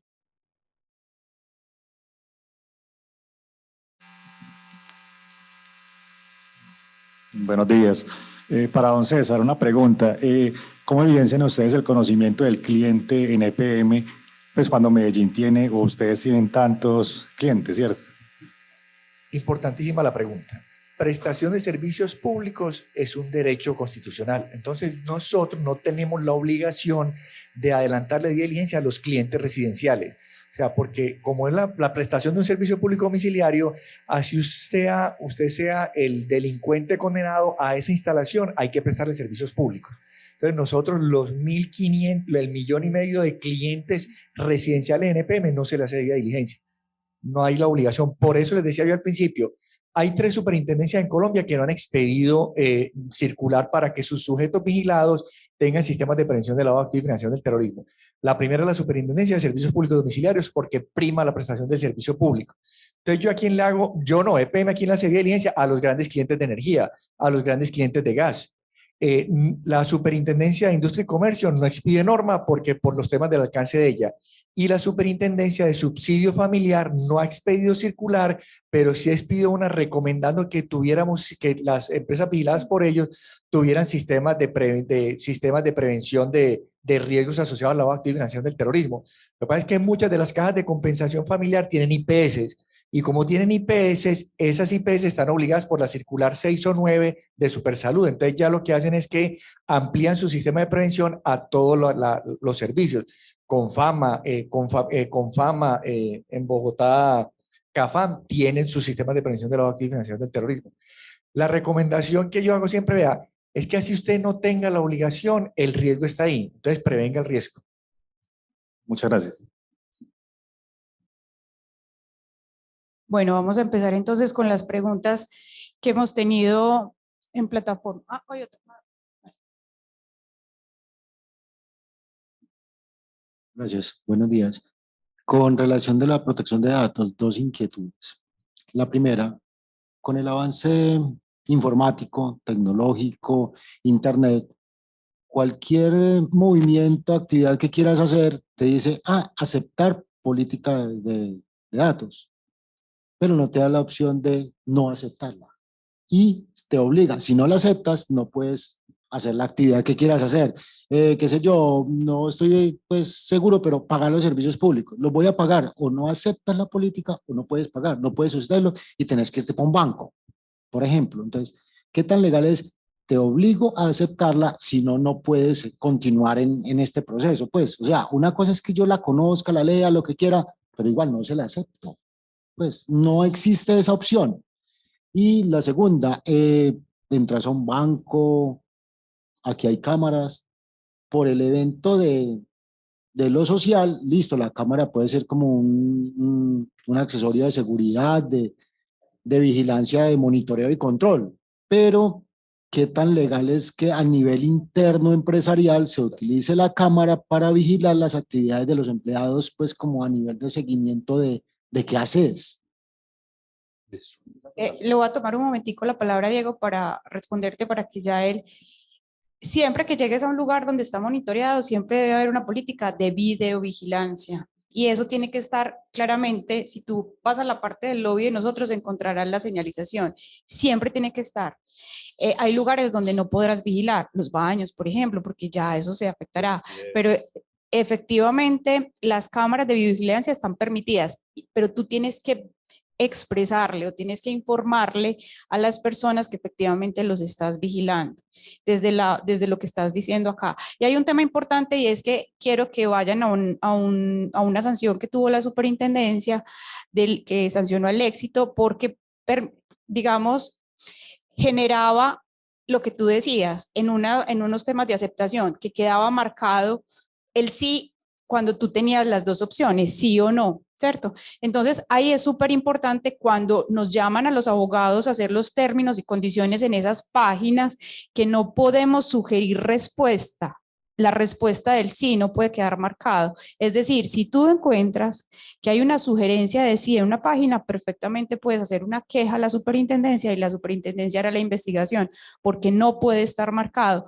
Y ahí en este momento doctrina sobre el tema la pueden encontrar en la sanción que tuvo el éxito en relación a esto, porque no podrán sugerirte una respuesta que debes aceptar. Además, si no aceptas, efectivamente, deberá haber, de alguna manera, debe haber otra alternativa que te debe generar esa organización o esa empresa, porque tú no, salvo que necesiten tu dato, pues, o sea, es como si yo llego al médico y le digo, no le voy a dar mis datos, pues, ¿cierto? El fin, pues, para lo que tú para lo que esa persona te va a prestar el servicio, necesita tu dato. Obviamente, tú lo que debes garantizar es que haya un muy buen tratamiento de ese dato.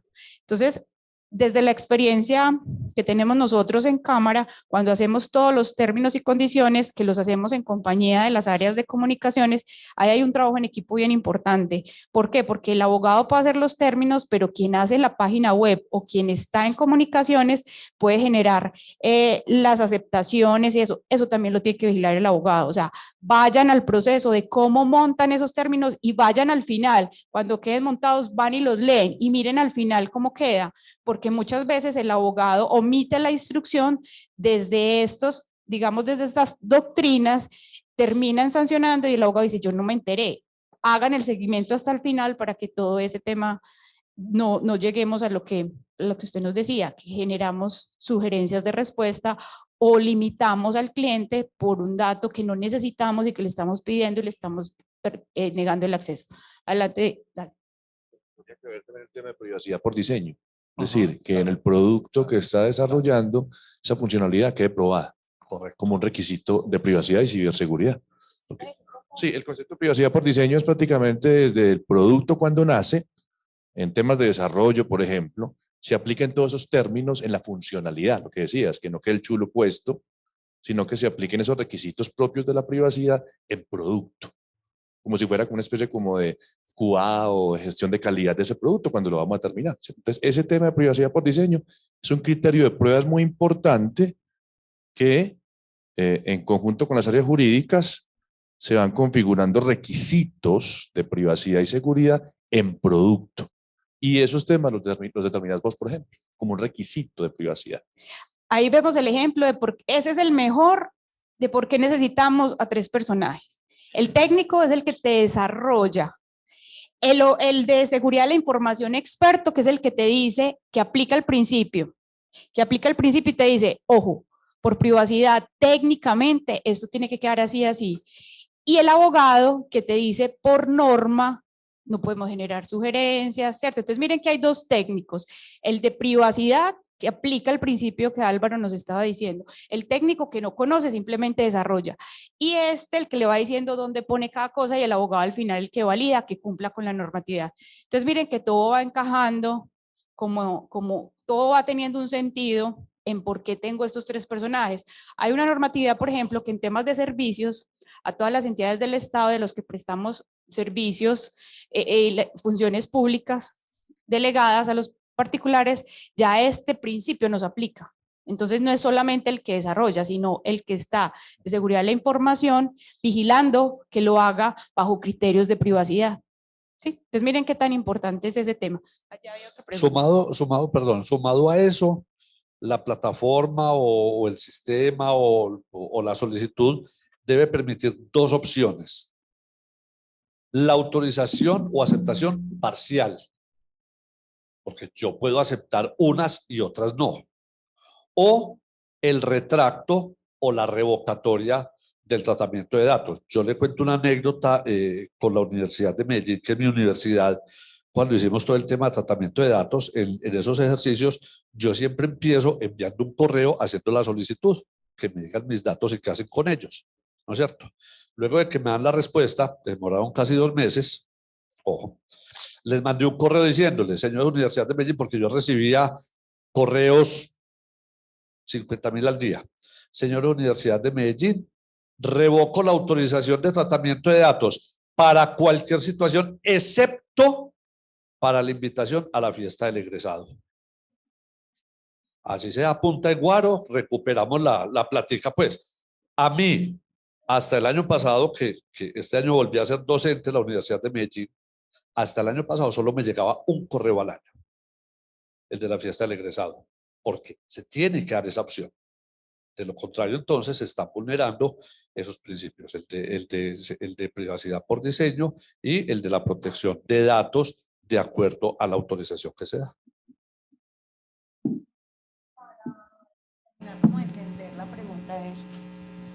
Para terminar, como entender la primera pregunta que le hacía, o sea, yo tengo un sí o no, o sea, hay casos en los que sí tengo que hacer esa, pues, indicar una de las dos, y en muchos casos, por ejemplo, lo que hablábamos de datos demográficos, ¿cierto?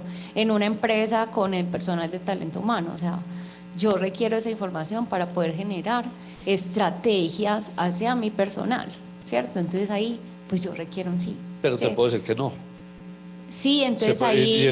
y en la encuesta sociodemográfica yo puedo decir que no, tranquilamente, o firmo la autorización de tratamiento de datos, ¿no es cierto? Entonces es ahí. Ahora, también lo dijo Liliana, cuando son esos datos necesarios, por ejemplo, yo voy a hacer una solicitud de una cita virtual, voy a agendar una cita en mi entidad de salud, no es que yo no le voy a dar mi cédula.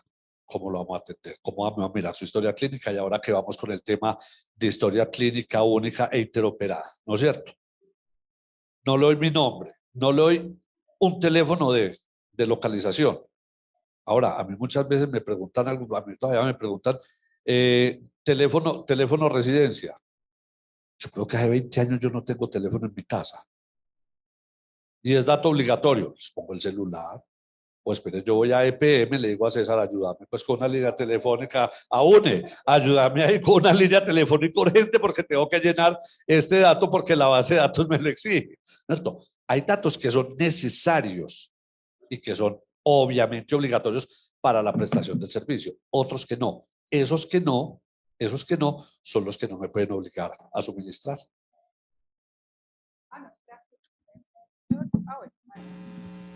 Dos duditas.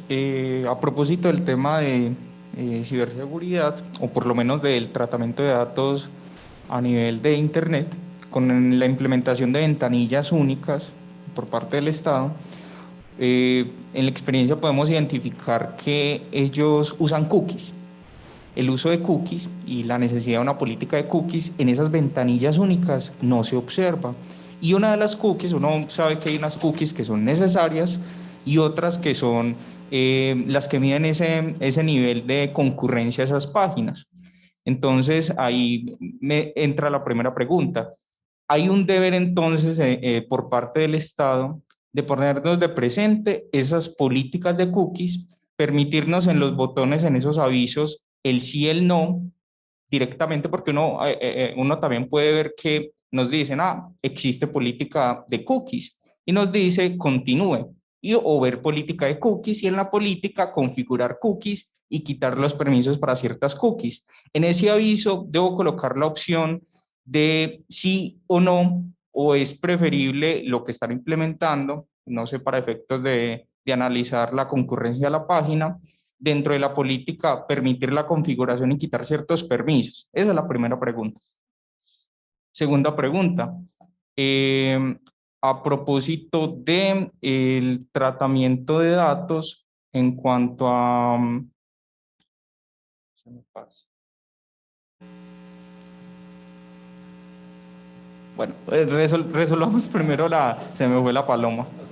César, vos que sos el hombre de las estadísticas, en la estadística de política de tratamiento de datos, ¿quién incumple más la política, la implementación de políticas de tratamiento de datos, las entidades públicas o los particulares? Creo que me iría por el sector de telecomunicaciones y de ventas de retail. Hoy en día son los que tienen el pareto de todas las sanciones a nivel nacional. Y ese tema de cumplimiento de cookies es técnico, pero me voy a hacer un paréntesis allá. conocimiento. Nosotros como ciudadanos tenemos derecho. Cuando yo veo una autorización de tratamiento de datos y empiezo a tachar, me mira feo la que me... ¿Y usted por qué me tachó eso? Yo, porque yo le estoy otorgando a usted esa autorización. Yo puedo tachar lo que me dé la reverenda gana. Ah, pero entonces no lo va a atender. Yo, me tiene que atender. Empezando por esos temas así, empieza a tachar. Y yo siempre he pensado, digo, tiene que ser uno consecuente. Si yo ejerzo ese derecho, también, por ejemplo, en mi formulario de conocimiento del tercero, hay empresas que me dicen, César, eso yo no te lo voy a firmar, y yo tache lo que considere, táchelo, es que aquí nadie lo está obligando. Es como cuando uno le empiezan a llamar, volvemos casuísticos, toda esa cantidad de llamadas telefónicas, yo venga, ¿de dónde sacó mis datos? Lo primero que hace es que le cuelgan a uno. Y espero que no me vuelva a llamar. Si me vuelven a llamar, nosotros hemos tenido ya muchos requerimientos y ya hemos tenido, se me olvida el término técnico, indagaciones preliminares por parte de la Superintendencia de Industria y Comercio. Venga, es que este cliente se me registró por aquí y por acá le están llegando los SMS del programa Somos. Y por aquí me reportó que lo borraran cuando vamos a hacer la averiguación interna. Yo sí lo borré, pero por aquí no lo habíamos borrado. Miércoles. Venga, pues, y nos llegan copy-paste, venga, muéstrame su política, cómo publico en medios alternativos, y estamos preparados porque nos tiene el ojo puesto la super. Recién hay una sanción por un encargado de tratamiento de datos por parte de la Superintendencia de Industria y Comercio, no del responsable. La sanción al encargado. ¿Por qué? Porque incumple ese tipo de cosas. Colega, pues hay dos temas importantes en temas de cookies. Primero es una capacidad funcional, ¿cierto? No es una política de privacidad. Es decir, es muy diferente. Las nuevas funcionalidades de los productos ya están desarrollados sin cookies, ¿cierto? Pero hay programas ya viejitos, legados, que digamos que dentro de ese producto mínimo viable requieren las cookies como un requerimiento funcional. Entonces ahí nos toca prácticamente habilitar la funcionalidad de la cookie. Eso no quiere decir, para claridad tuya, de que esté relacionado con la política de privacidad, ¿cierto? La política de cookie como tal es como una política de autorización para que vos le des check para que continúe funcionalmente el producto en la página web, pero son dos cosas completamente diferentes, ¿cierto? No obstante, en términos de seguridad, a veces esa captura de cookies, digamos, se relaciona con la finalidad específica de ese producto. Es decir, yo no podría esa captura de esos cookies, ¿cierto? Usarla para otra finalidad diferente a lo que vos estás haciendo. Que yo coja esos metadatos y arranque a enviar correos a otra parte. Ahí sí habría un incumplimiento. Pero sigue siendo una capacidad funcional. Como el carro. Sin las cookies no puedo frenar, ¿cierto? Porque dentro del desarrollo de ese producto está ahí. Entonces, mi respuesta es, la debes habilitar para que te funcione.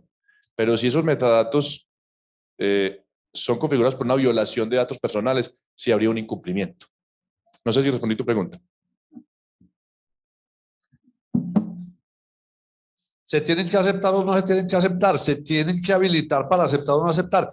En mi sentido, se tienen que habilitar y indicarle a uno, utilizamos cookies para eso, no acepto. Eso es lo que se debería hacer. Estas opciones. Para mí sí.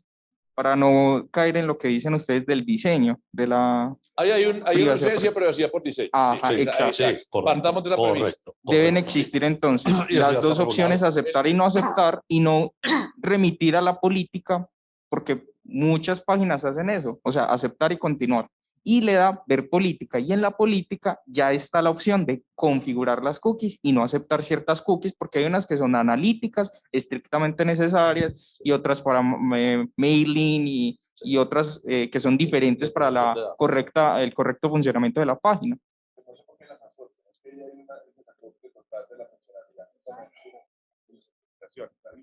Desacople total del tema del principio de privacidad con la funcionalidad, ¿cierto?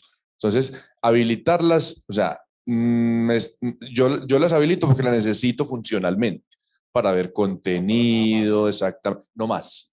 Pero no hay una asociación con el tema de la privacidad, ¿cierto? O sea, hay como una especie como de desentendimiento de vacío del concepto de la privacidad por diseño con el tema funcional. Entonces ahí hay un gap, más bien, ¿cierto? En el diseño.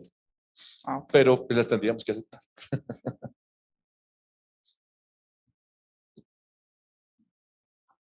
Buenos días.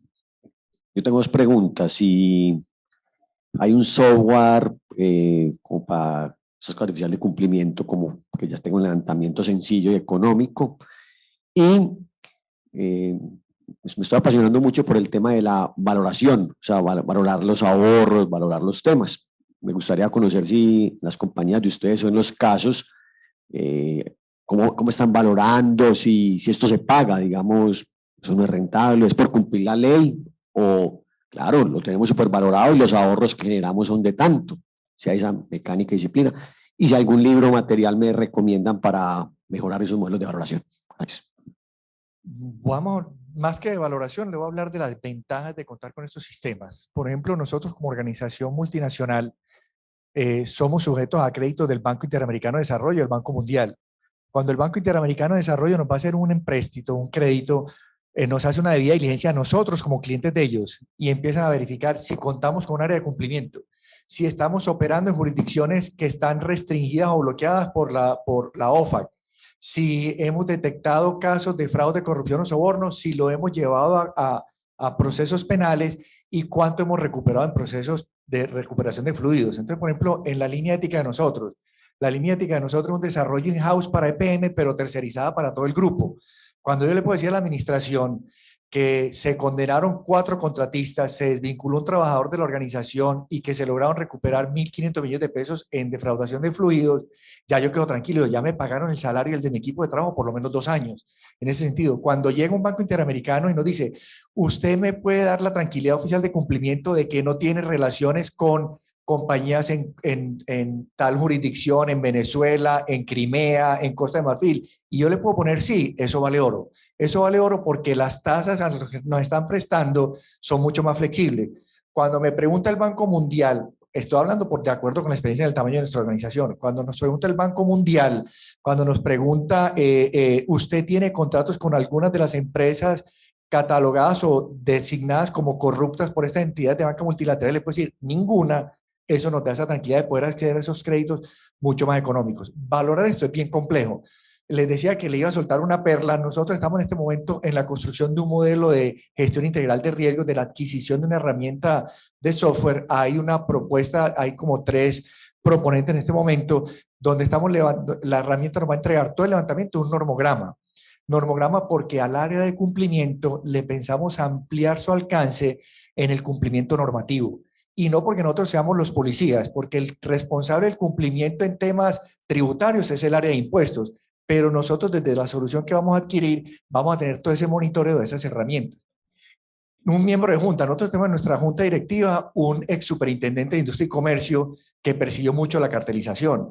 Y lo primero que dijo cuando llegó a la junta directiva de EPM fue, yo quiero que EPM, el área de cumplimiento, tenga un alcance de libre competencia. ¿Qué es de libre competencia? Que EPM tenga las herramientas para que sus proveedores no se cartelicen o hagan colusión, pero que EPM tampoco, como proveedor del mercado de energía mayorista, haga carteles, porque hay mucho ruido hubo mucho ruido de que los grandes comercializadores de energía estamos, entre comillas, cartelizados. La SIC estuvo en EPM hace algunos años y llegó con toda la potestad que tiene y recogió portátiles, celulares y no encontró evidencia de esa cartelización. Pero entonces yo creo que en ese sentido es darle esa tranquilidad. Entonces decía, cumplimiento de, como lo estamos viendo nosotros, no es solo prevención del lavado activo y financiación del terrorismo, ya tenemos prevención del fraude, corrupción y soborno, tenemos el tema de protección de datos personales y hay otra área de una dirección de ciberseguridad con la que nos toca interactuar. Pero le estamos ampliando el conocimiento, el alcance a temas de gestión ética, compartido con una dirección de gestión humana. Tenemos el tema de cumplimiento, como le decía, cumplimiento legal y normativo y el tema de transparencia y probidad. Entonces, ahí sí estamos esperando que en unos años lleguemos a esa área de compliance, porque hoy en día le han inventado cumplimiento a todo. Hay cumplimiento anti-COVID, hay cumplimiento ambiental, ya hay unas leyes que tipifican como delitos penales los delitos ambientales y contra el medio ambiente. Entonces, yo creo que, mejor dicho, preocupémonos o ocupémonos porque es mucho lo que viene en adelante. Entonces, por eso digo que es tema de conocimiento. Si me están negando un chulo, me están obligando, ¿sabe qué? Voy y le pongo la queja. Yo creo que no hay nada mejor que ponerse a quejar, porque cuando uno le llega la comunicación de la super, pone a correr a toda la organización. Se paraliza la organización para atender lo que está pasando. Entonces yo creo que son esos temas en ese sentido. A mí me pasa en el sector bancario, en el sector bancario, sí.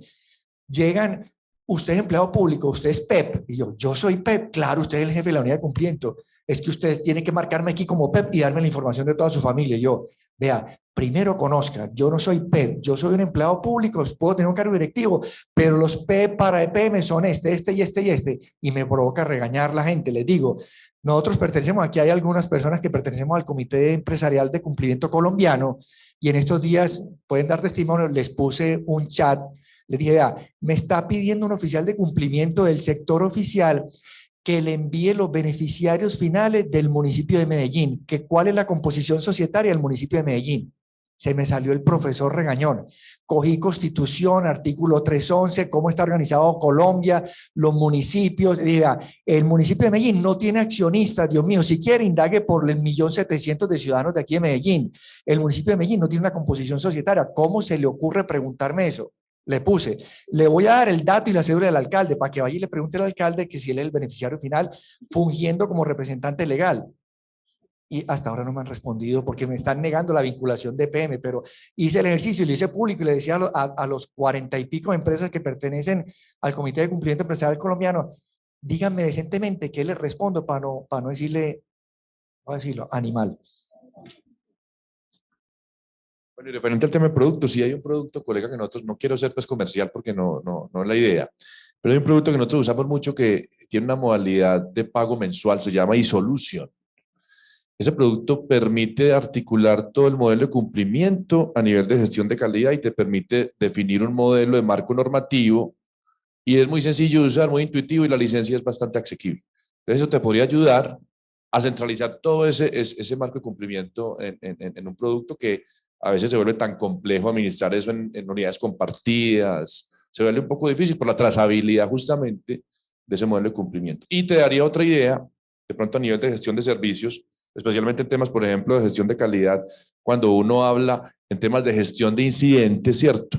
Por ejemplo, lo que hace ISO 20000 en las organizaciones, que define a veces el incumplimiento se produce justamente en la debida diligencia de la atención de un incidente de seguridad, ¿cierto? Ahí está como el factor clave.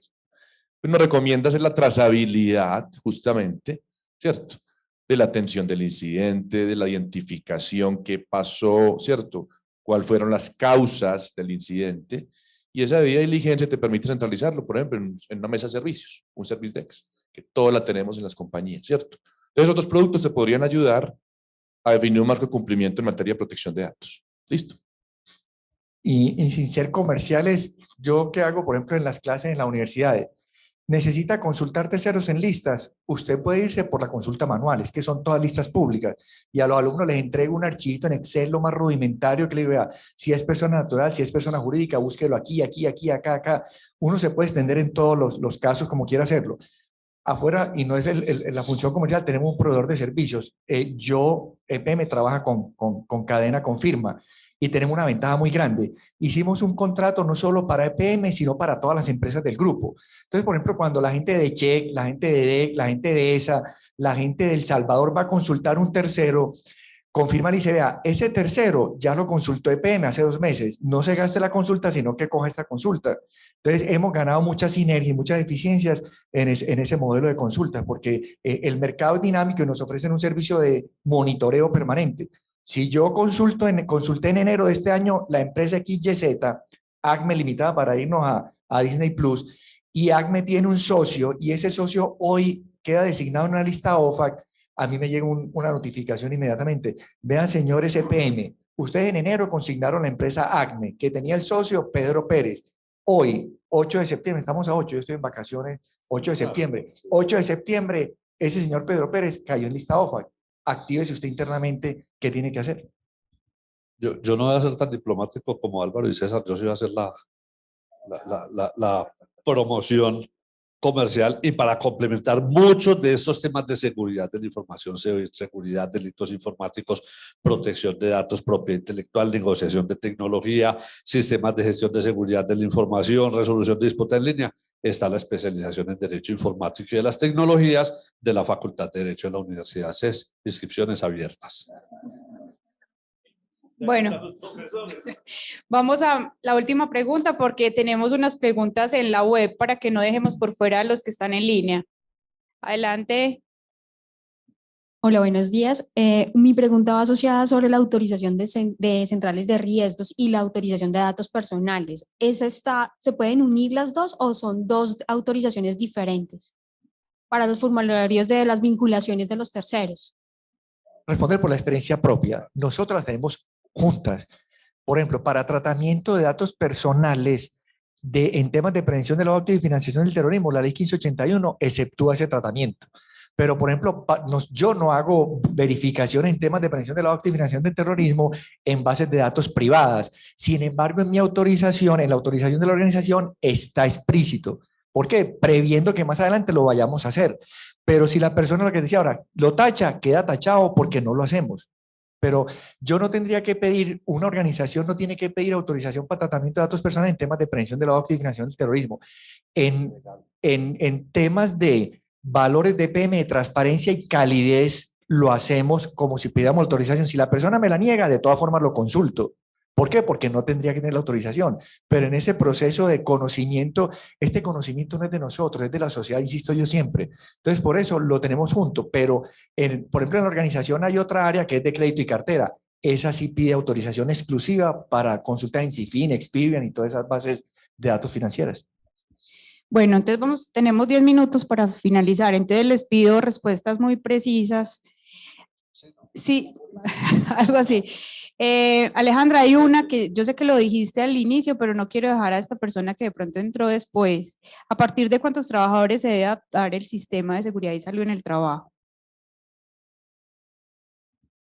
Bueno, el sistema de gestión de seguridad y salud en el trabajo debe aplicar para cualquier organización independiente del número de colaboradores que tenga.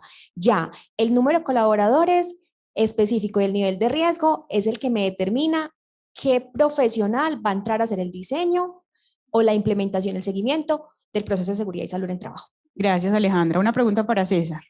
Vamos a ver cómo resolvemos esta pregunta.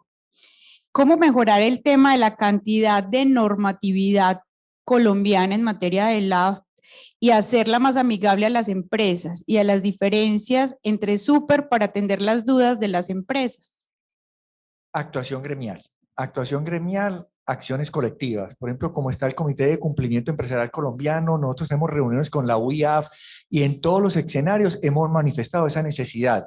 La Comisión Colombiana de Moralización, las reuniones de la Superintendencia de Supersociedades, para mí es de la normatividad que más le apunta a todas las recomendaciones del GAFI. Y cuando, por ejemplo, me dicen, vea, van a expedir otra norma, yo les digo, no espere que expidan la norma. Si usted está cumpliendo con ese sistema, tenga la seguridad que con unos pequeños ajustes le va a dar el cumplimiento. Pero es una señal que hemos dado desde los diferentes espacios a los que pertenecemos, a las diferentes superintendencias, a la UIAF, al Ministerio de Justicia, unifiquen esa normatividad. Esta pregunta también es para ti. A ver, esto es más como obligar al CEO a que cumpla. Entonces dice, dentro de algunas empresas aún se encuentra la falta de pilares como el liderazgo visible. ¿Qué herramienta o mecanismo se puede abordar para que el órgano mayor tome o adopte el SAGRILAF con la importancia que tiene dentro de la empresa? Ni que hubiera mandado que me hicieran esa pregunta. Venga, esas responsabilidades están dadas por ley. La responsabilidad no es del oficial de cumplimiento. La responsabilidad es del representante legal y de los miembros de junta directiva. Sobre él caerán esas responsabilidades. Entonces, el programa tiene la responsabilidad de poner en marcha el programa, de velar por su efectividad, de aprobar las políticas, de asignar los recursos. Y si yo estoy sintiendo que no me están respondiendo, dejar evidencia, no porque me vaya a volver yo la piedra en el zapato, sino que yo tengo que trabajar de acuerdo con el tamaño de mi organización y dejar evidencia, venga, necesito recursos, necesito tecnología, documentar todos los informes que saco, dar las alertas correspondientes y trabajar con completa autonomía. Yo no tengo por qué reportarle a mi representante legal si estoy o no estoy haciendo ROS, pero sí a una auditoría decirle que estoy cumpliendo con el procedimiento, pero no entregarle esa información. Pero creo que en México evolucionó mucho en eso, porque si el oficial de cumplimiento en México siente que no está respaldando la organización, renuncia inmediatamente, porque si a él lo llegan a sancionar, queda inhabilitado para trabajar como oficial de cumplimiento por 1, 2, 3, 4 años. Entonces se ha profesionalizado mucho el ejercicio de la oficialidad de cumplimiento. Bueno, este es para Diego y o César. ¿Un oficial de cumplimiento SARLAF también puede ser oficial de protección de datos o son dos temas totalmente diferentes? Sí, no tiene problema. Lo que pasa es que en empresas públicas, cuando van a poner oficiales de cumplimiento, buscan hacer ahí mismo. ¿Sí? ¿Qué dicen? César es la mente más brillante de empresas públicas para hacer, no tiene ningún problema. Vean, no tiene un requisito, no hay requisito. un requisito especial para hacerlo el oficial de Yo me tratamiento de imagino datos. también esa pregunta y Trinidad, yo tengo múltiples normatividades en la organización. Yo soy el oficial de cumplimiento nombrado por la Junta Directiva para el Programa de Transparencia y Ética Empresarial de EPM Inversiones. El empleado de cumplimiento principal, siempre nombramos principal y suplente porque es una práctica que hemos adoptado por la circular 170 para EPM. El oficial de cumplimiento para el Departamento de Salud, porque tenemos una EPS en adaptación, que es la circular 009. Soy el oficial de cumplimiento para EPM Inversiones, voy a ser el oficial de privacidad por el tema de la ley 1581, voy a ser el oficial de transparencia por la ley 2195 y el salario no ha variado, es el mismo. Pero claro, uno se queja más que caja de pollos, pero le toca toda esa asignación de responsabilidades. Entonces, había una, ya se pensionó, me decía, es que ese nombre es espectacular, yo lo veo y me siento saludando a un general, y yo, Dios mío, eso es... Pero no hay incompatibilidad siempre y cuando usted tenga, no sea un nombramiento nada más por designarlo, sino que tenga la funcionalidad y la responsabilidad en esos procesos. Ah, claro, César, que se definan funciones, roles, actividad, responsabilidad y todo eso. No simplemente dice, usted es el oficial de, ¿y qué va a hacer? Exactamente, ¿qué voy a hacer? ¿Cuál es mi rol como tal? Una pregunta para Álvaro. ¿Es posible condensar en un solo sistema la protección de datos personales, seguridad de la información, considerando los tipos de información sensible, privilegiada, confidencial y la ciberseguridad? Gracias. Pues habitualmente por temas de presupuesto, Lili, sí se maneja esa definición, ¿cierto? Se centraliza incluso desde el Sistema Integrado de Gestión de Seguridad de la Información. No obstante, eso es una pregunta que me gusta mucho, la privacidad es una extensión de la seguridad. Entonces, yo no podría iniciar un sistema de privacidad sin haber identificado, por ejemplo, los riesgos en materia de seguridad. Entonces, a mí mi recomendación es iniciar por temas de seguridad, pero extenderlo a la privacidad unificada. Entonces, sí se podría, pensando primero en la seguridad. Bueno, son las 10, las 11. Es un placer haber estado con ustedes, pues una mañana muy grata, realmente y muy enriquecedora. Siempre aprendemos mucho y nos llevamos muy buenas prácticas. Gracias a todo el público asistente. Y bueno, que estén muy bien, una feliz resto de semana. Hasta luego.